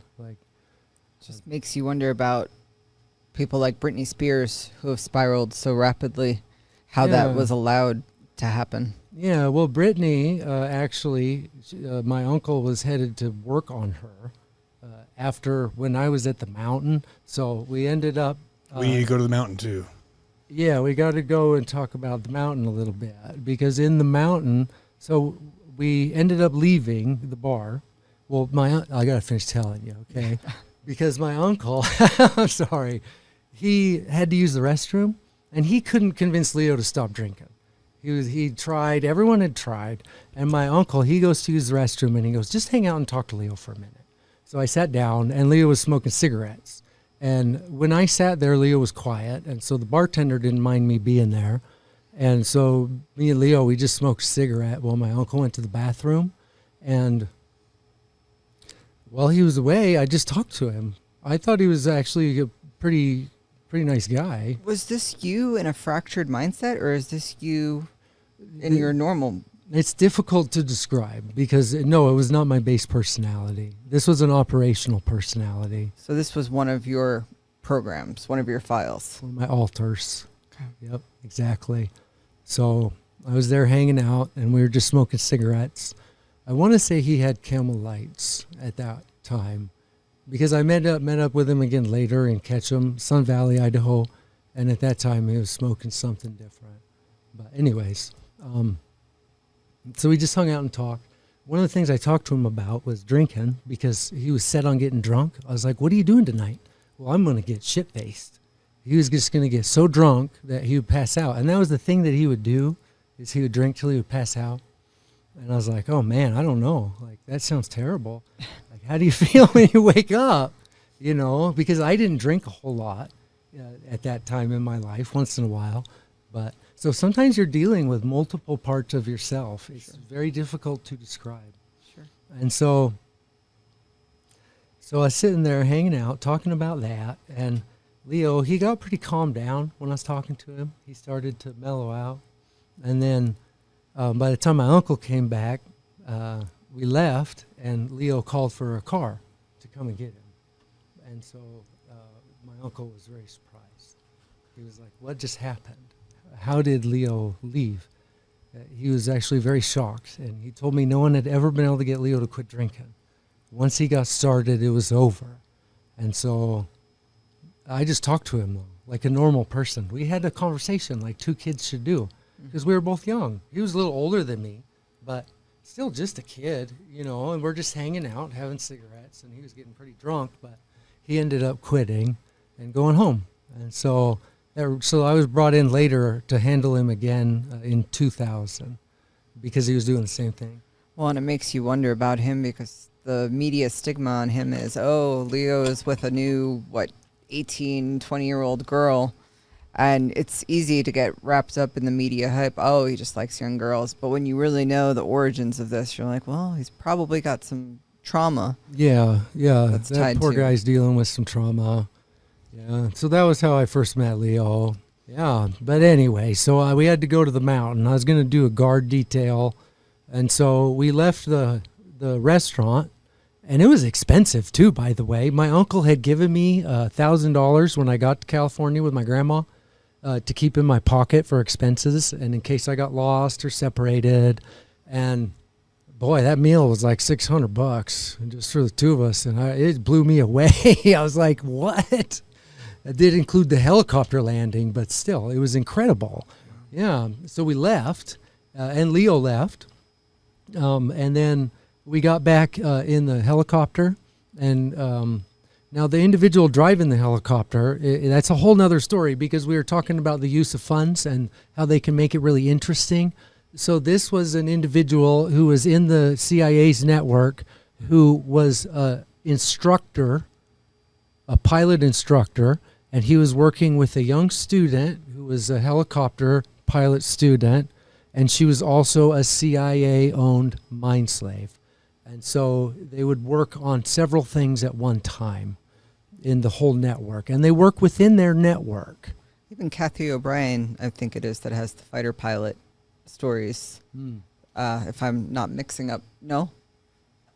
That's another Christy Allen. Christy Allen, sorry. Yep. Thank you. Yeah. I mean, yeah. one crazy story after the next. Yeah. So they'll use all kinds of different faucets for financing. So we flew to the airport in LA.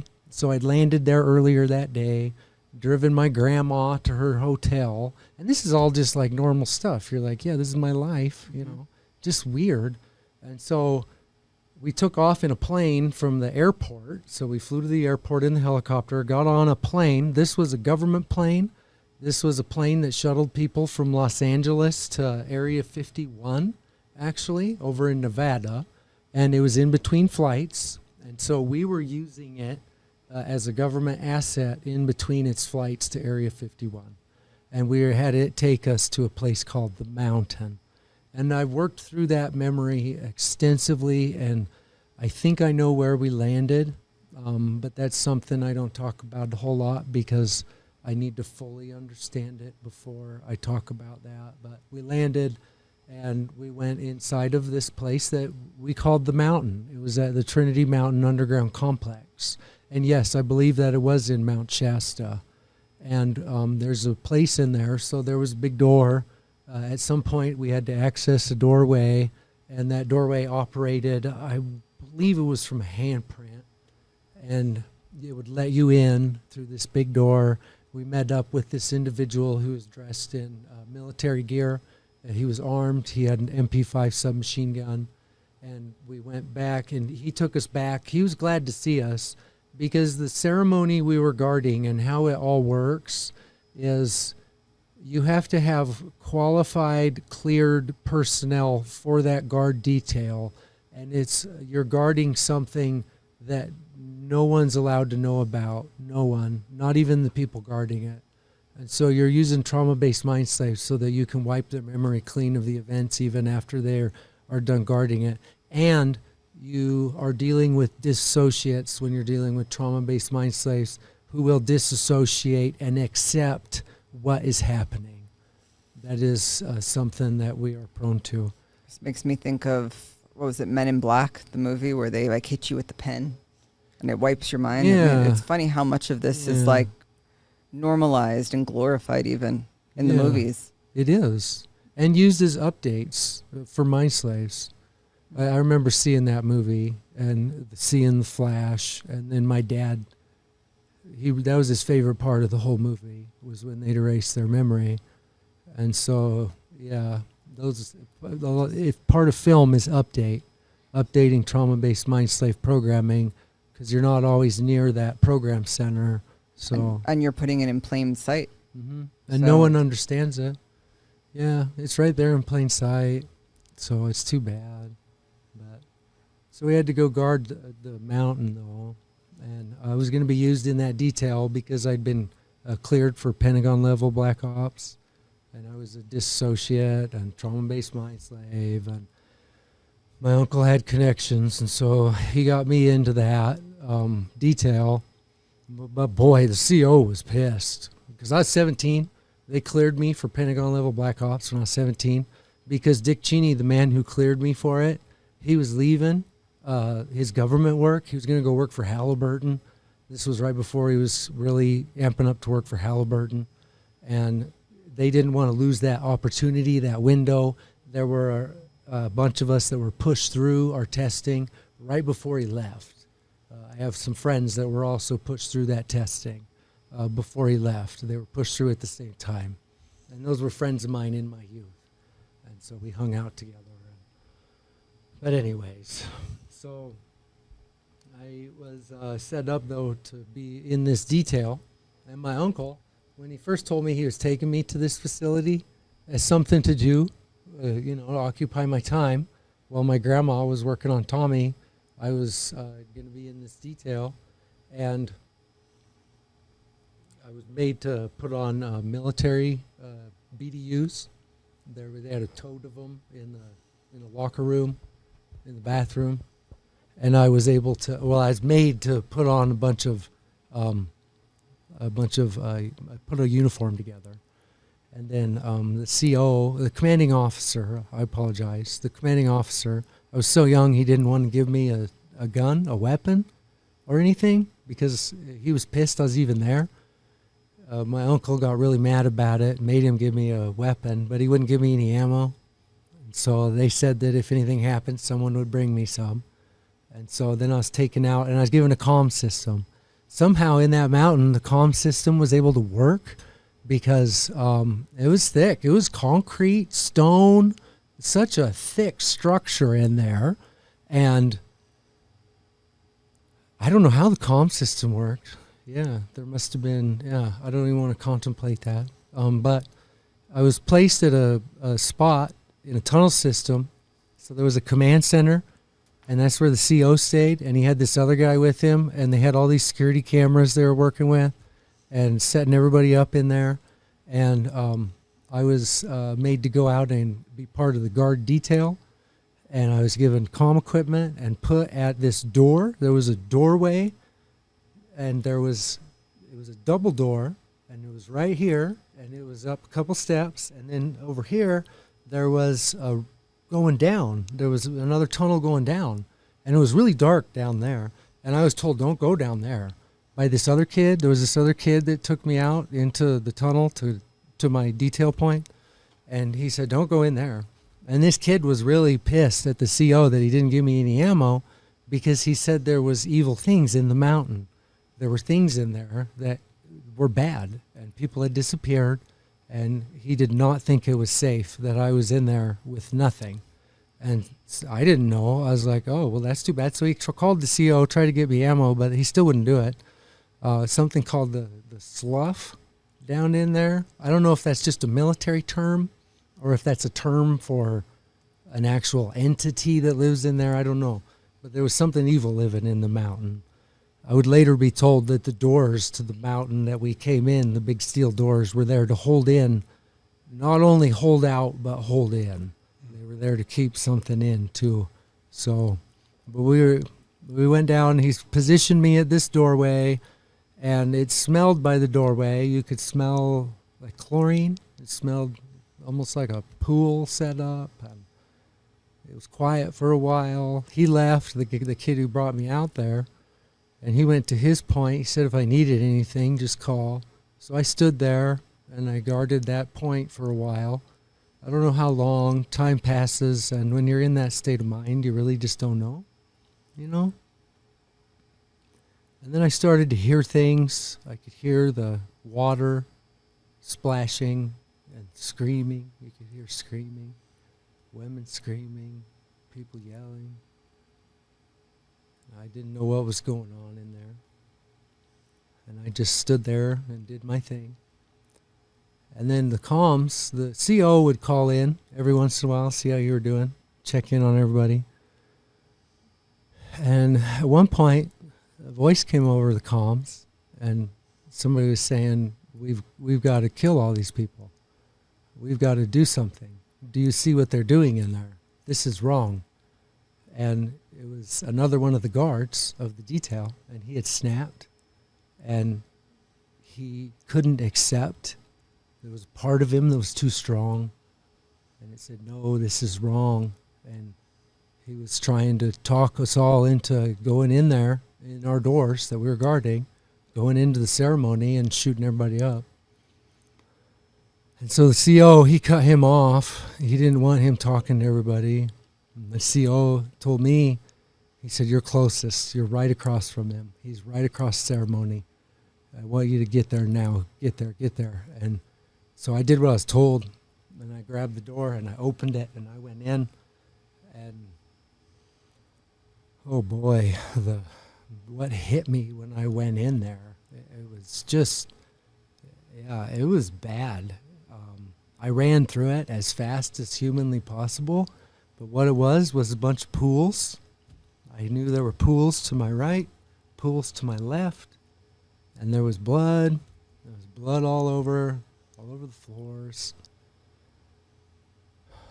And I looked over, and it was just horrible what I saw. And they were eating infants. That's what I saw, was someone eating a child, a baby, and it was just like parts of it, and I was like, oh my God, it was difficult. It's difficult to even describe because you're in a completely different personality. And I ran through, and I went through the door, and I closed the door, and I couldn't process what I'd seen. It's like, holy cow.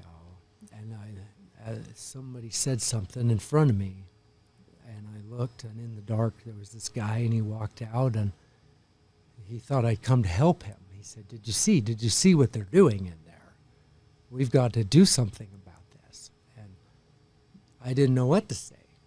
There I was a distraction. That's what the CO was using me for, was as a distraction to slow this guy down, and other personnel were coming. And so I stood there, and I was like, what is going on? And he talked to me for just a couple seconds or a minute, And then we could hear the other people coming down the corridor really fast. They were running. And at that moment, that guy that I was there to distract, he realized what had happened, that I was a distraction. Didn't have a helmet on. And he took his, I was so close to him. We were very close. And he took his subgun and he just smashed my head in with it. He just went up and he came down. And he hit me so hard that it knocked me down, it knocked me out, and it literally knocked my spirit from my body. That's how hard he hit me. I can remember my body falling and my spirit being thrown back and standing and seeing these guys come out of nowhere in the corridor and just grab this guy. And it was all so chaotic and just madness. I didn't know what to do. I was in a whole different form at that point. My body was knocked out. And I left. I went through the doors back into the ceremony. I don't know why I went there, but I did. I went right back in. And I think a part of me was curious because it had to see what was going on in there because it was so bad. I feel like I had to see it and it had to be witnessed. And so I went in and I saw, and there were pools. There were pools at the end that I'd come in, and the room was longer. And there were various pools in there, and they were all red, they were all filled with blood, and there was blood everywhere.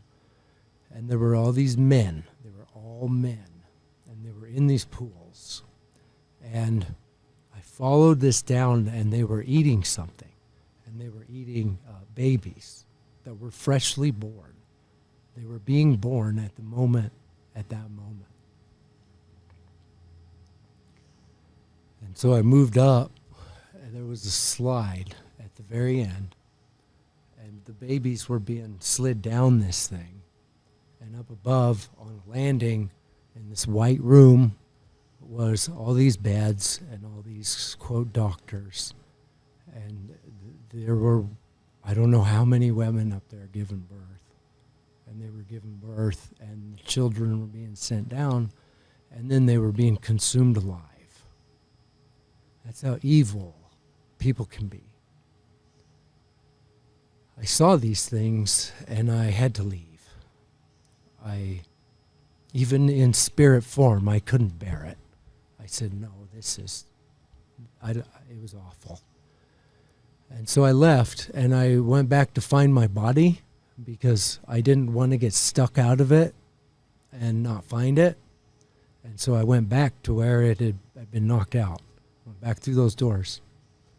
And they were gone. There was somebody there doing the guard detail, but my body was gone. And the other guys were gone. And so I didn't want to get lost. I had to go back through the ceremony again in order to get back to the way I knew to get back to the CO's operating station. And so I went through the ceremony again, but this time no one could see me, unlike the first time that I ran through there. Because when I ran through there, when the CO was telling me to, some people were looking at me like, what is going on? This time I just went through. And then I don't think anyone was at the station that I was at. And I looked down that tunnel. I didn't know where it led to. And I'd been told not to go down there, so I didn't.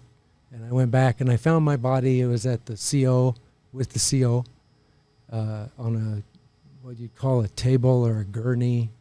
And I was just laying there, and my head was all smashed in. And I was like, oh man, that looks like it hurts. And I was mad. I was really mad because my uncle had left me there. I don't know if I said what my uncle was doing while I was at this. He told me he was going to hang out at this thing, and so he could keep an eye on me, and I'd know he was there. Well, he told me right before I went into all this that he was going to Bohemian Grove. He had to go. I've got to run. Yeah, he was going to Bohemian Grove. And he said that Britney Spears was there and that he wanted to get in on working on Britney Spears. And so Britney Spears is a CIA trauma-based mind slave. That's why she acts like she has a multiple personality disorder, because she does. And Bohemian Grove is another place like Disneyland where some of this happens. Yeah. When you were in that room, whether in spirit or in your fractured personality, did you notice anyone or recognize anyone as a person of influence? I can't answer that. They were all Asian. I don't know who they were. They were all Asian, though, from an Asian country. I could tell that. Some of them were really big. Some of them were very skinny, all ages. And they had one pool with adults, and then it seemed like one pool with those adults' children. So the young men, the children of these men, their sons were over here in another pool, and they were made to do it in this other pool while they did it in this one. But I don't know I can't name anyone in specific. So as horrific as this story is and how detailed it is, especially when it's an out-of-body experience, I think it's easy to be dismissive of it as, well, maybe it was just a bad drug experience or a dream of some sort. And this is also, if I'm not mistaken, just about the time before you two met or even got married. Yeah, it's before, a couple of years before. So did this continue after you were married? How would you, let me piece this apart. So my first question is, what would you say to someone, any of our viewers who I'm sure are listening to this, and say, oh, it's just a dream or just a bad acid trip? They can feel my skull, because he left a big dent in my head with that submachine gun. I showed it to Jason today. Felt it when I was here earlier, yeah. Yeah, and so it's easy to dismiss, but when you're covered in scars from those events, and you don't even remember that scar or realize you have it until you're like, wait a minute, yeah, I remember this now. Well, and these memories didn't come to you until years later, right? Mm-hmm. So, I mean, even what you told us before with what you thought was a zit on your chest. Yeah. I mean, at a certain point, aren't you asking yourself, something's not adding up here when I'm covered in signs? Yeah. Well, and then the harassments we face, that's something we didn't talk about a lot, but you raised some really good points, and I appreciate that. When we were in Idaho, and going back in time here a little bit, to our conversation anyway, when I started journaling stuff out and figuring all this stuff out, we got harassed really bad. My poor wife, Kate, she thought I was losing my mind. But once you start seeing helicopters that are floating over your house or over you or over your husband, and you're getting phone calls from various people in the network, both church and the Central Intelligence Agency, and you have people parked at the end of your property with binoculars looking at you, and then I was run off of the road, and they've tried to kill me several times. And so I get that. You raise an excellent point, but it's really tough because when you've lived through it, and you just have. I've got a question for Kate, and then I want to hear about your experience with the church. I have a lot of questions for Kate at this point. Yeah, I'll go first, then you can ask. So, Kate, you marry this guy, seemingly normal guy.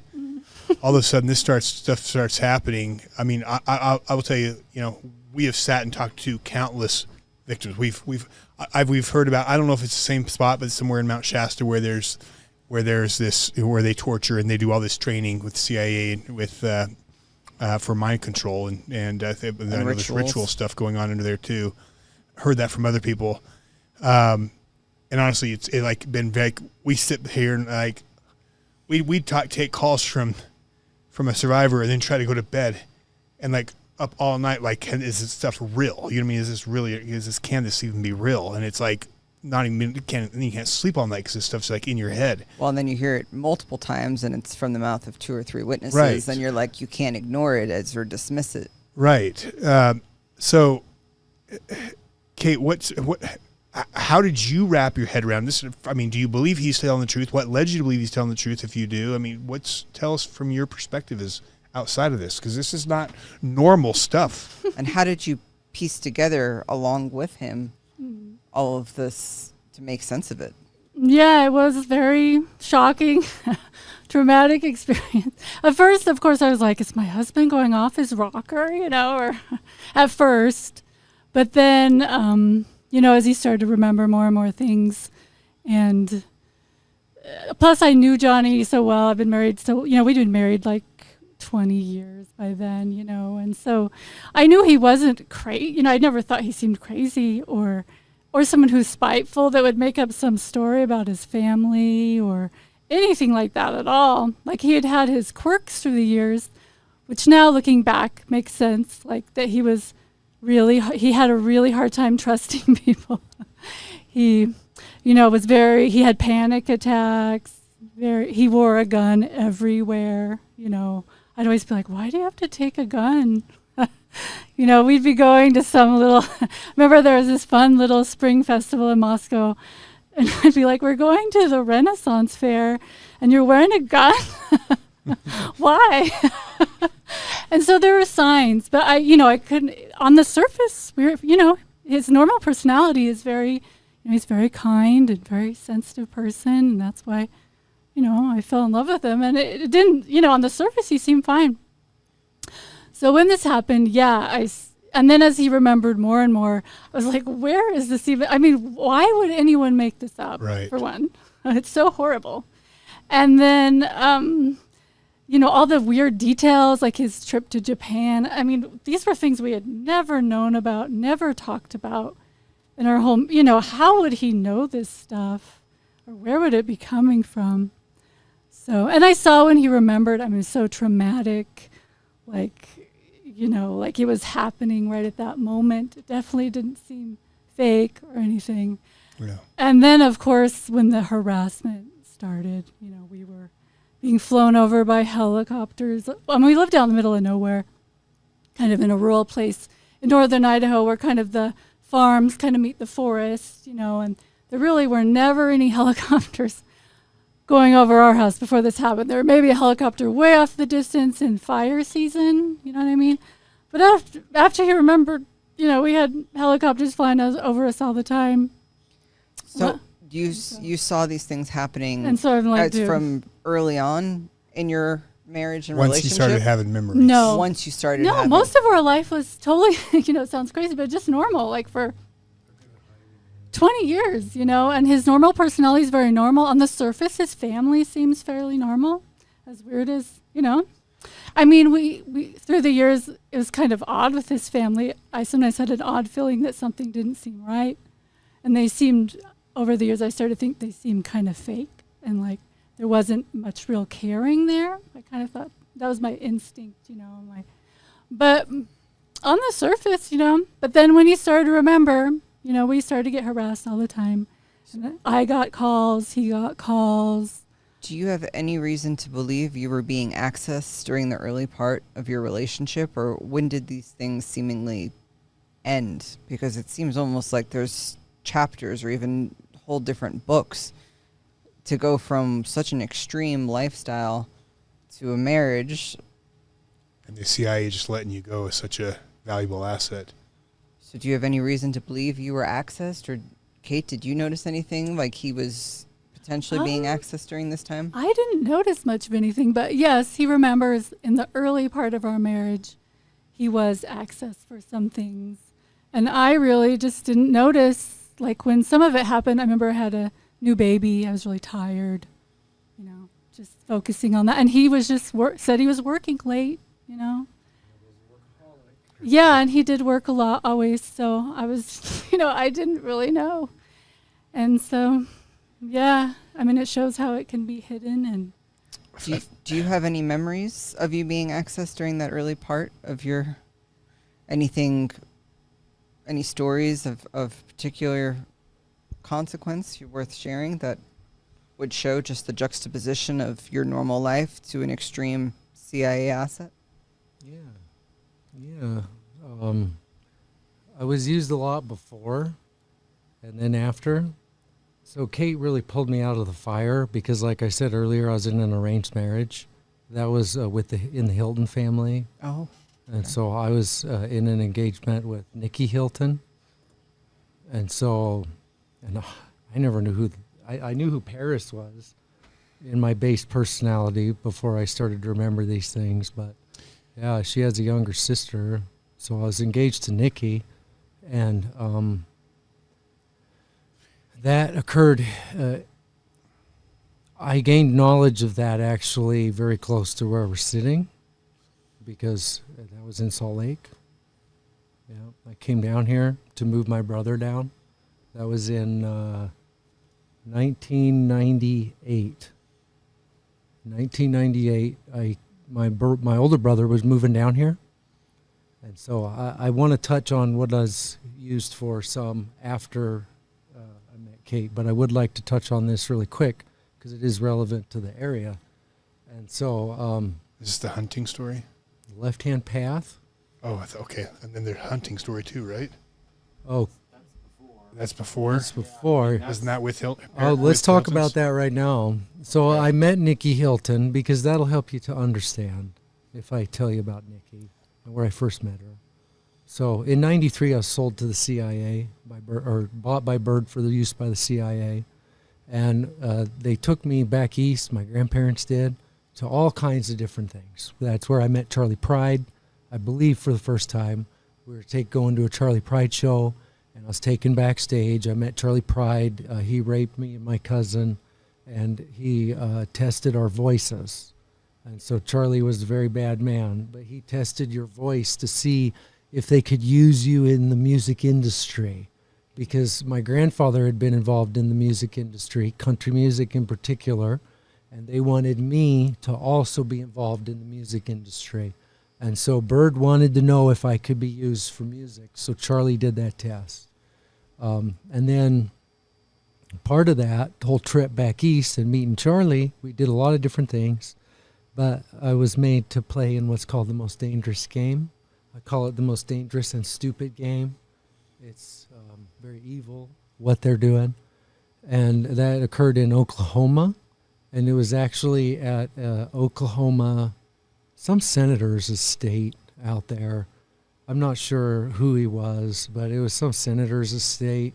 And it was out in the middle of somewhere, which was nowhere out there in Oklahoma. And we were taken out there, and my cousin and I, we'd been told we were going to go coon hunting that day, is what they told us. And we weren't going coon hunting. So we'd been staying with this guy. His name was Strong. Everyone called him Milton for some reason. He was a sheriff out somewhere around there. We were near Vicey, Oklahoma. And so this guy, my grandpa knew him, and he was a bad dude, a bad sheriff. The networks are very deep in law enforcement. And so this guy was a bad sheriff, and we stayed at his house for a couple days, and he had this dog, and we were told we were going to go coon hunting this morning. So they load us up that morning and take me and my cousin out to this estate, and it was hot. It was a super hot day. It was June in Oklahoma, and just so hot. And we got out of the truck, and there were all these other trucks there, and then there were these little black helicopters there too, and there was a big house, and then this green space in front of it, and then all these ag buildings. It was a big place, fence around it. And so we get out, and there's all these people there. Well, there was my grandfather and this other guy, this sheriff, Mr. Strong, they were talking about all the families there. And one of them was from the Ford family. The Ford family was there. And so these are the elite satanic families performing these rituals at the expense of tax dollar money. And so we were going to play the most dangerous game. And this is something they want to put their own kids through. The satanic elite are big into that. It's not exclusive to it's really messed up. And so the Ford family was there. There was a family from the music industry there. I think I know who it was, but when I don't know, I don't say for sure. And so I'm not 100% sure. because I believe I met these people later on that trip, like a week and a half later in New Mexico. And so it was a family in the country music industry. And then there were the Hiltons there. And it was their dad, and it was Paris and Nicky. And their dad had these dogs, 2, maybe 3 dogs. What year was this, roughly? This 1993. Okay. June of 93. Yep. And so they were there, and there were other people there. There were these orphans there. There was this van of orphans. They were there, and they were there. They were there for sport, I would say, is what you would call that. And so we were all made to strip naked. I remember everybody stripping naked. Not everybody, just the kids that were going to be made to run. And then we were made to run one at a time. And there was like a hierarchy to it. I remember the Ford kid running. He was a skinny blonde kid, and he just ran out into the grass and ran, headed for the trees. And then I remember the Hilton girls going. They went right before me and my cousin were made to go. And then they went, and then me and my cousin went. And the Hilton girls, we were just running across the grass, and I could see up ahead that one of them had sprained their ankle and was having trouble, and the other one was trying to help her. And I was like, oh, that's a bad deal. Like, this is a bad thing. These girls got to run. And so I started to head towards them because I was going to go help them. And then someone started shooting. I could hear a gunshot. Well, first I heard the bullet. Went right over our heads. And then gunshot, another bullet, another gunshot. And I was like, oh, my God. And I turned around, and my poor little cousin, he was coming right behind me. And he was just screaming and waving his hands, run, run, run, he said. And so I turned around, and we just had to run. I didn't stop and help the girls. But that was the first time that I met the Hilton girls, was in the game. Was there something with their dogs you mentioned? Yeah, he had dogs. Oh, I thought it was part of the game. Will you tell us more about what happened with this? Yeah, so we ran. I don't know what happened to the Hilton girls, because I'll tell you what happened to us, but I don't know what happened to them. So we ran, my cousin and I, and there was a lot of shooting. You could hear helicopters, dogs. They were using the dogs to chase us because Milton, the guy, the sheriff that we were with, my grandpa was with, he had brought a rifle and a dog, his coon hunting dog, he called it, and it was this mean male dog. And so they chased us with dogs, and my cousin and I, we stayed hidden for a good amount of time. I don't know how long. We just kept hiding and running and hiding and running. And then we found this orphan girl, one of the girls from the orphan van, big van. And she was naked, and she was by herself, and she was just crying. And we said, come on, we gotta get out of here. And so we kept running, and we tried to hide. We tried to hide in water because they had dogs, and they had helicopters. So we got in this water. They had reeds. We were able to break the reeds. We just used them for a straw. And we hid under the water, all of us, including that little girl. But we couldn't hide. The helicopter found us. My grandpa, he was up with the pilot up there, and they found us. And I can remember hearing my grandfather talking to his sheriff buddy about how they saw us, and we were made to get out of the water. And then he said they got a little girl with them. And my grandpa, he didn't like that. He didn't like that at all. So he said, you shoot that a bit. And they just shot her right there in front of me and my cousin.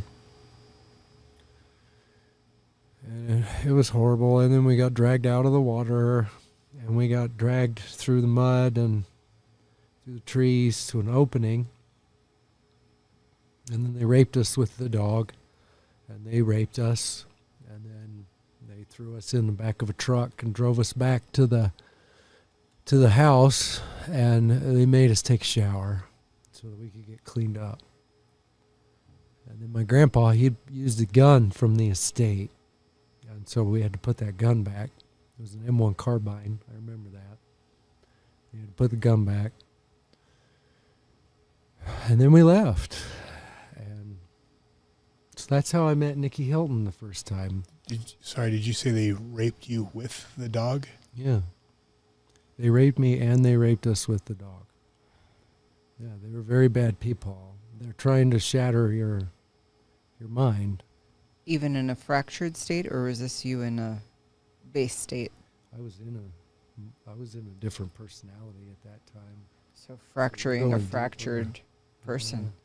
It's like Inception. Yeah. It's bad. Deep within there. So that's how I met Nicky. So in '98, I didn't know about it, but I was going to be married to Nicky. They wanted me.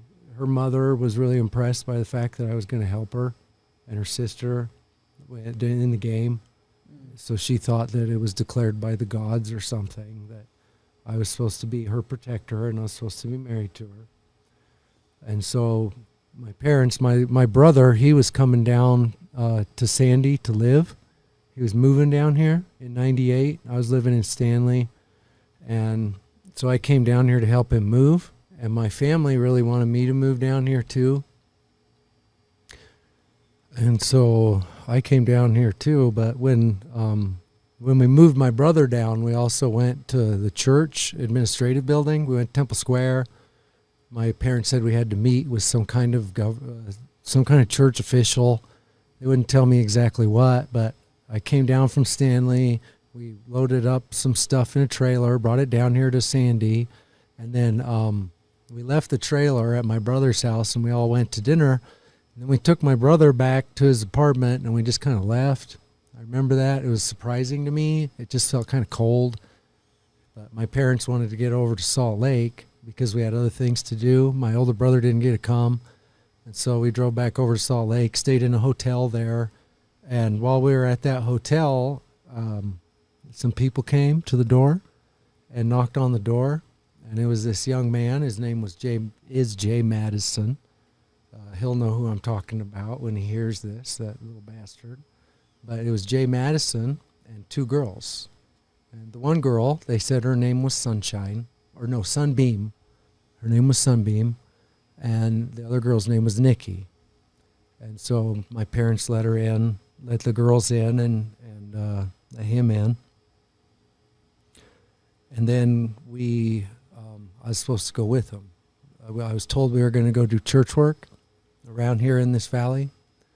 And so I was like, okay, let's go do church work. And, I got dressed, got cleaned up and dressed in my church attire. And we left, and we didn't leave the hotel. It was Nicky Hilton, and we were engaged. It was a hidden engagement. No one knew about it. I didn't know about it. And we went up, and we were made to make porn videos because the Hilton family's really into porn. And in that world, a lot of those people are really into porn. And so we went up, and we made pornography, and Jay filmed it. And this other girl was there, and she was involved. And that was like a christening of our engagement. How old were you, roughly? I was about 20. Okay. 19, 20 years old. So they're still interested in porn, even though it's not underage. She was underage. Oh, she was still underage. She was underage. Yeah. So the whole thing is messed up. Yeah. But I wasn't in my right mind. So I was made to do those things. Sorry, Nikki. It's awful. But there's a lot of things that happened that I regret. So, yeah. And then I met Monson, though. So the next day, so that was that night. We made porn, and out the back window, here's a big knocker, there was the Mormon temple, the Salt Lake City temple. You could see it right out the window in the porn video. So somewhere in the world there's a porn video with the Mormon temple right outside the window.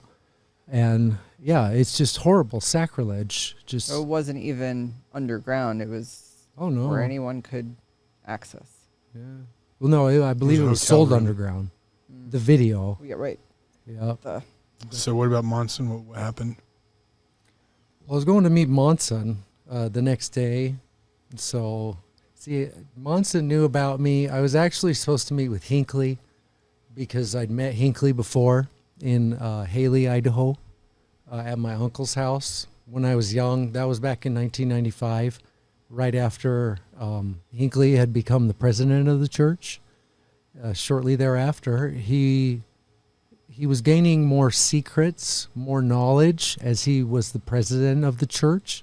He was allowed more knowledge, and he learned about trauma-based mind control and how the church was providing these children to this government program, and he wanted to know what it was all about. And so my uncle, Gail Pooley, who was at that time a bishop in the Haley ward, there was an arrangement made for Hinckley to come up to his ward and speak.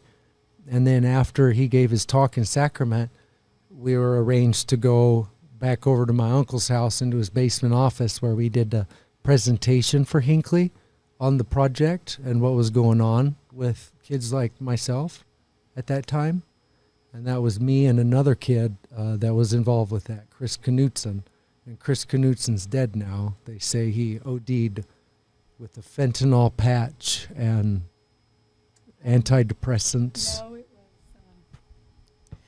it was I think it was anti-seizure, panic drugs or something. So he was supposed to have overdosed on fentanyl and a whole bottle of those drugs. Pretty weird, pretty fishy. Because I mean, even fentanyl is enough to kill like an elephant. So. Yeah. So Chris and I, we had to do a presentation for Hinckley. And so we were taken over to his house. And I remember it was really strange remembering all this stuff because it's like, Kate, I heard Gordon B. Hinckley speak in Idaho.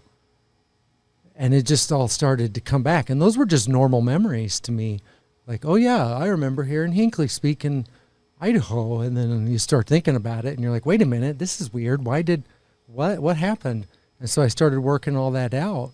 And after the service, Hinckley had come to speak, but after the service, he left. He left out the side door just like he came in with this entourage of bodyguard personnel.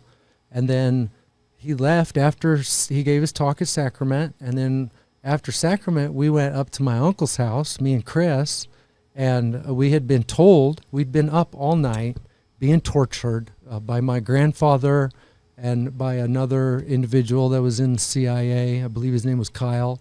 He was a business partner with my uncle. And we'd been up all night being programmed and tortured in preparation for this presentation.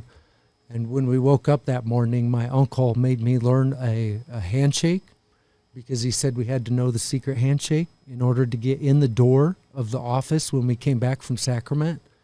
And I was like, okay, but basically in the end, I didn't feel like I had memorized this handshake because sometimes they're sloppy. They're not always good at what they do and they're lazy. Had you been through the temple at this point? No. No, this is when he's a little kid. So you wouldn't have even known any of the ordinances as part of the church? No. No. So you wouldn't know if they were... No, he's just a kid. Similar? Yeah. I was 15, 16 years old. 16, 17, something like that. So go on. So no, I had no idea. So I was made to learn this handshake. Well, luckily, my friend Chris had also been taught the handshake by my uncle, so he knew what it was, and he was able to let us into the room when we went back to go to this thing. And so we got let in. I'll try to make it as short as possible. Folks can read about it in my book or on my website, and my website's free for them to read. I think all this information should just be free. We'll put a link in the bottom of the show notes. Nice. And so we went in, we got in the room, and Hinckley was in there, and we did a presentation for Hinckley on many different things. We did a presentation about homosexuality, about changing personalities from straight to homosexual, and how they could do that to us. And then they talked about how they could use us for blackmail, for blackmailing people that they wanted to blackmail. we did a demonstration of assassinations, of how we kill people and get rid of people, and how we will die if we are in a situation where we are told to. And so I was made in that presentation to get on my knees and have a knife held to my throat, and Chris held that knife, and he started to push that knife into the skin. It was actually, I didn't know if my uncle had told Chris to really kill me or not at some point. I didn't know, and so it was very disconcerting. But you're in a whole different state of mind. You don't even know how to process it. And then we did a demonstration on what we do if we were ever to talk, and that included removing our own genitalia with a knife. We were young men, and so they'd use things that were horrific to young men. And then we did a demonstration on how we can tolerate torture. And one of the individuals that was part of Hinckley's entourage was a military veteran. He wasn't a huge man, but he was a large man in stature. He'd been in the military, a career military, very short haircut, and you could tell he was a military man. And he was the one that Hinckley trusted to do the torturing. And so he tortured us. He bent our arms around in various ways, and we didn't make a sound. We were programmed to never make a sound, and so we didn't. And then we also did remote viewing, and so I have the ability to remote view, which they were able to tap into and utilize. That's where you're able to see things through, it's very difficult to explain, but you're able to see things at a distance from where you're at. I don't understand it all. Like a sixth sense, almost. I don't know how to describe it, but it still happens to me once in a while, where when I go to bed, you have to be at a certain state of mind, and I'm able to see things. And they'll manifest as actual things, which is really interesting. It doesn't happen often, and I don't quite understand how to control it exactly. And so, but that is interesting. So, and then Hinckley left, and I can remember he had all these people with him that were security, and those poor fellows, they just had to be there and see all of this. I don't know if they were good people or not. Obviously not. They just witnessed something horrible. And I remember when they were leaving just saying bye, and they just looked at me horrified, like, you are the weirdest freak I have ever seen. And we were, when you're in those states of mind, you are a CIA-owned trauma-based mind slave, and you're doing what you're told, and you are a weird freak. And so that's when I first met Hinckley. So Hinckley was actually very impressed with what the CIA was doing with the kids from satanic families in the church. And I was going to be placed in Salt Lake in an internship under Hinckley in 98. I was being moved down here with my brother, my older brother. He was going to live in Sandy, and I was going to live with him. And so after we dropped off my brother's stuff, we went back up to Salt Lake, stayed in a hotel. I was made to do that porn with Nicky and Sunbeam and Jay.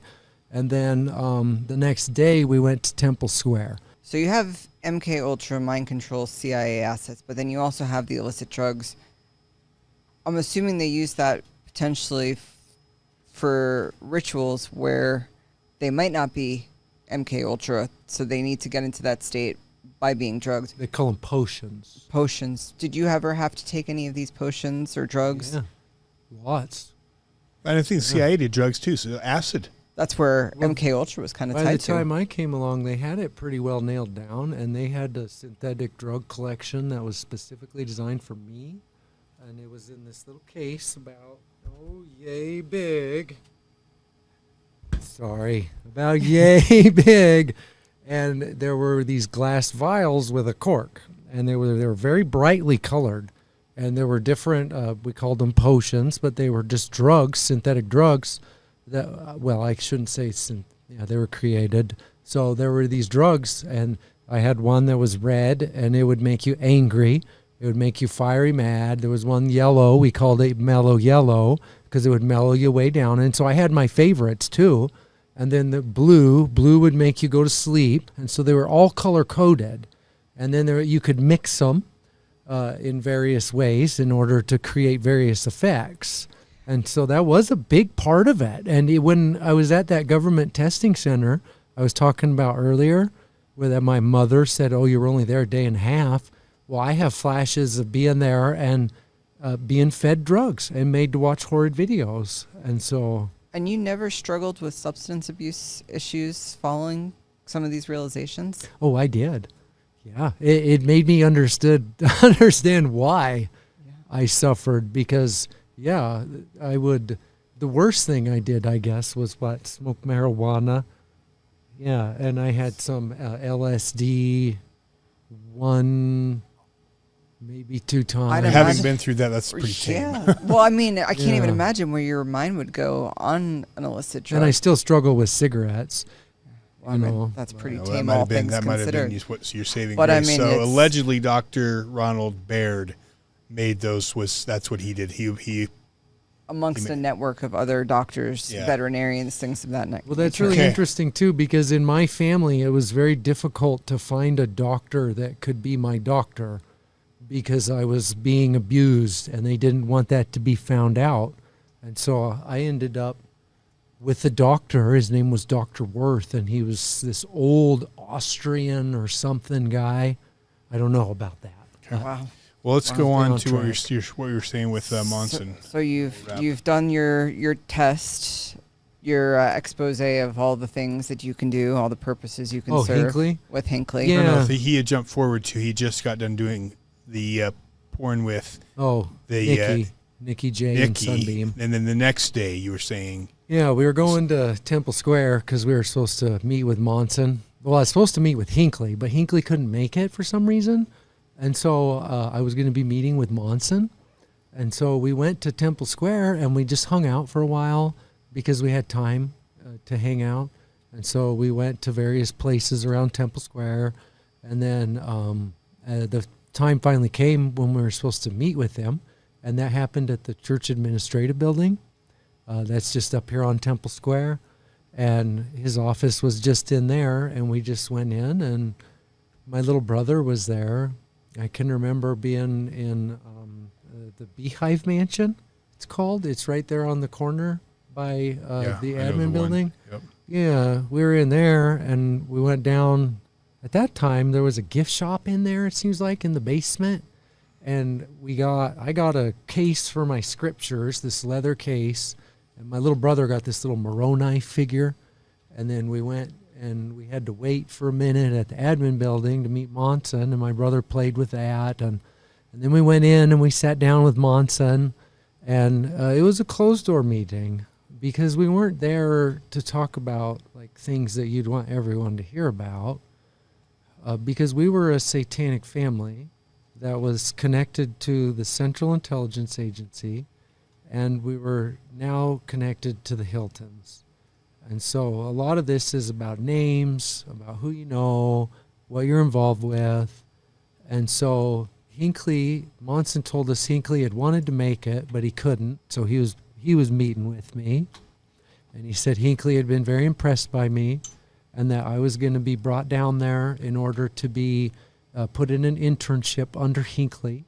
And I would be given access to the Temple Square grounds, including the temple, and that I was going to be working directly under Hinckley. This was all really weird. Yeah, it's a big deal. Yeah, I was like, okay. And I was in a different personality, and so I was just, it was just kind of what it was. And so, and Monson talked to us about the network there. So we've talked about somehow the church is controlled by a satanic network. Well, he talked about that. Monson did. Oh, he acknowledged that it's been infiltrated by a satanic network. Yeah, he told us this. But he called it the left-hand path. He said there are those who serve the right-hand path, and there are those who serve the left-hand path. And the church is able to provide for both. And so the right-hand path are good Christians. He said there are really good people in the church who want to do good and want to be good people and want to be followers of Christ. We have to keep those people active, and we have to keep them distracted so that they don't ever figure out what the left hand is doing. And then he talked a little bit about the left hand, and he talked about how the left hand, Satanism, that there were individuals that were in the hierarchy of the church who were in that network, that satanic network, which he was referring to as the left-hand path. He talked about Hinckley, he talked about I-ring, and he talked about, well, he implicated himself, and he told me other names in the 12, and then I want to say there's something called a 70. I've been out of the church for a long time, but there was something called 70, I want to say, and he talked about some of those people, and he said some of them are and some of them aren't. And so for me, it's very difficult. You have this satanic network that's at the top of the church, controlling it, moving that hierarchy through their network, and they control the church. And they are bad people, and they are involved with bad things. And the Bible is full of talking about Satan as the great deceiver. Satan is the great deceiver. And these people work through deceit. And the Bible talks about false prophets. I can't think of anything closer to home than when I think of Hinckley as a false prophet and Monson as a false prophet. Those were very bad people, and they were worshiping Satan. And I don't understand the relationship between Lucifer and Satan, because there's different views there. But in my mind, these people are Satanists. Do you have any reason to believe he was in a fractured state himself when he was telling you this? Because how do you reconcile the president of the church to a general conference? Yes, going up there and speaking from an inspired place to the man that you're talking with in this. It's a good question. Yeah, that is an excellent question. And I can't answer that because I don't know. I'm sorry. Yeah, but it is an excellent question. At what extent does the fracturing stop? Right. Because people will talk about how people like that are fractured and they're carrying out an agenda which has been carried for generations. But I can't answer that through my experience. Everything you just said, everything that the Bible prophesies and speaks of, to speak of these things while still being in a place consciously where you're preaching about it, you're either beyond a pathological liar or you're fractured. Or you're both. Or you're both. Yeah. Wow. Or they're just plain evil. You know, that's something we have trouble wrapping our heads around, is the extent of evil that people can go to as humans, especially people who are good. They have a really hard time with that.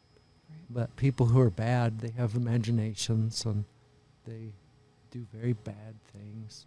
So that was my experience with Monson. Yeah, and then I met I-ring, sorry. Yeah. And so, man, they were just bad people. Yeah. Well, I think we could stay here all night and talk about different experiences. Yeah, and I will tell you, you need to go to his website or get his book, because he's just scratched the surface. I mean, there's a lot of fascinating things. I'm sorry if I moved around. I lost track of my... That's where editing comes from. It's better much like this. So yeah. I have one last question, unless you have anything else. No, and then let's... I really appreciate your candor and how open and honest and detailed you were with the things that you could remember. Are you concerned about repercussions, or have you seen repercussions? I mean, what can we do to help protect you? And as you're so open with what you know, have you seen anything, or is anything that can be done to protect you? God. I should be dead. They tried to kill me. They've tried to kill me. I've counted 4 times. Those are just the times I noticed, with gunmen, with triggering me. And yeah, it's a really hard deal. When I lived here, I had to flee here, and so I don't talk about, where I live very much because I don't want people to know, because they've tried to kill me and they chased me out of Idaho. There's nowhere I can run though, and nowhere I can hide. They still bug me sometimes.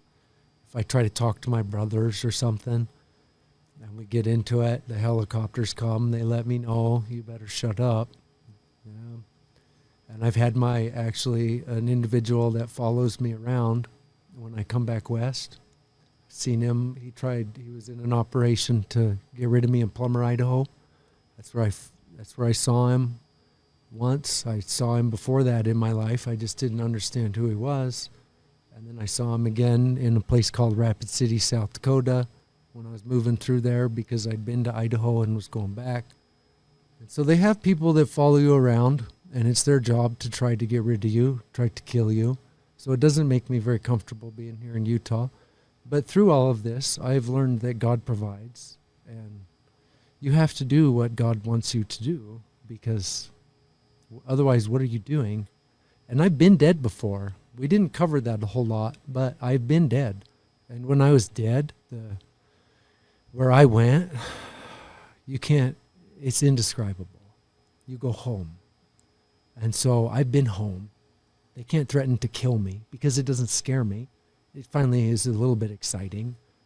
Life gets pretty boring. So what do? You just keep on living. You keep on talking, and you do everything that you can. Sometimes they make life very unpleasant. I lost my driver's license when I was trying to report to the Intelligence Community Inspector General. I was filling out forms and calling them and trying to get them to do something. And I lost my driver's license right away. And then I had to fight for getting that back. And so they'll do little things like that to you too. They'll call you and just harass you. Yeah, they just can make life difficult. And then it becomes more and more complicated trying to kill you the more you talk. The louder you are, the harder it is to kill you. So my recommendation to everyone is start talking, because it leaves a trail. So, and to those who are watching this, and we've talked to so many survivors, it's can't keep track. I agree with you. There's power in speaking and people knowing who you are and your story. That's why we do this show. Thank you. Do you have any closing thoughts? We've talked about an awful lot. Anything you want our listeners to take away? Final message. Well, something I've just really wanted to communicate with the world ever since I've been remembering this. There's two things, is that the CIA never ended their trauma-based mind control program. It's very dangerous to think that they did, because it is still going on. And then something else I want people to understand is that the Church of Jesus Christ of Latter-day Saints is being controlled by a satanic cabal. It's a satanic network, and it reaches from the top of the church, and it goes all the way to the bottom. And I'm not saying that because I like to say it.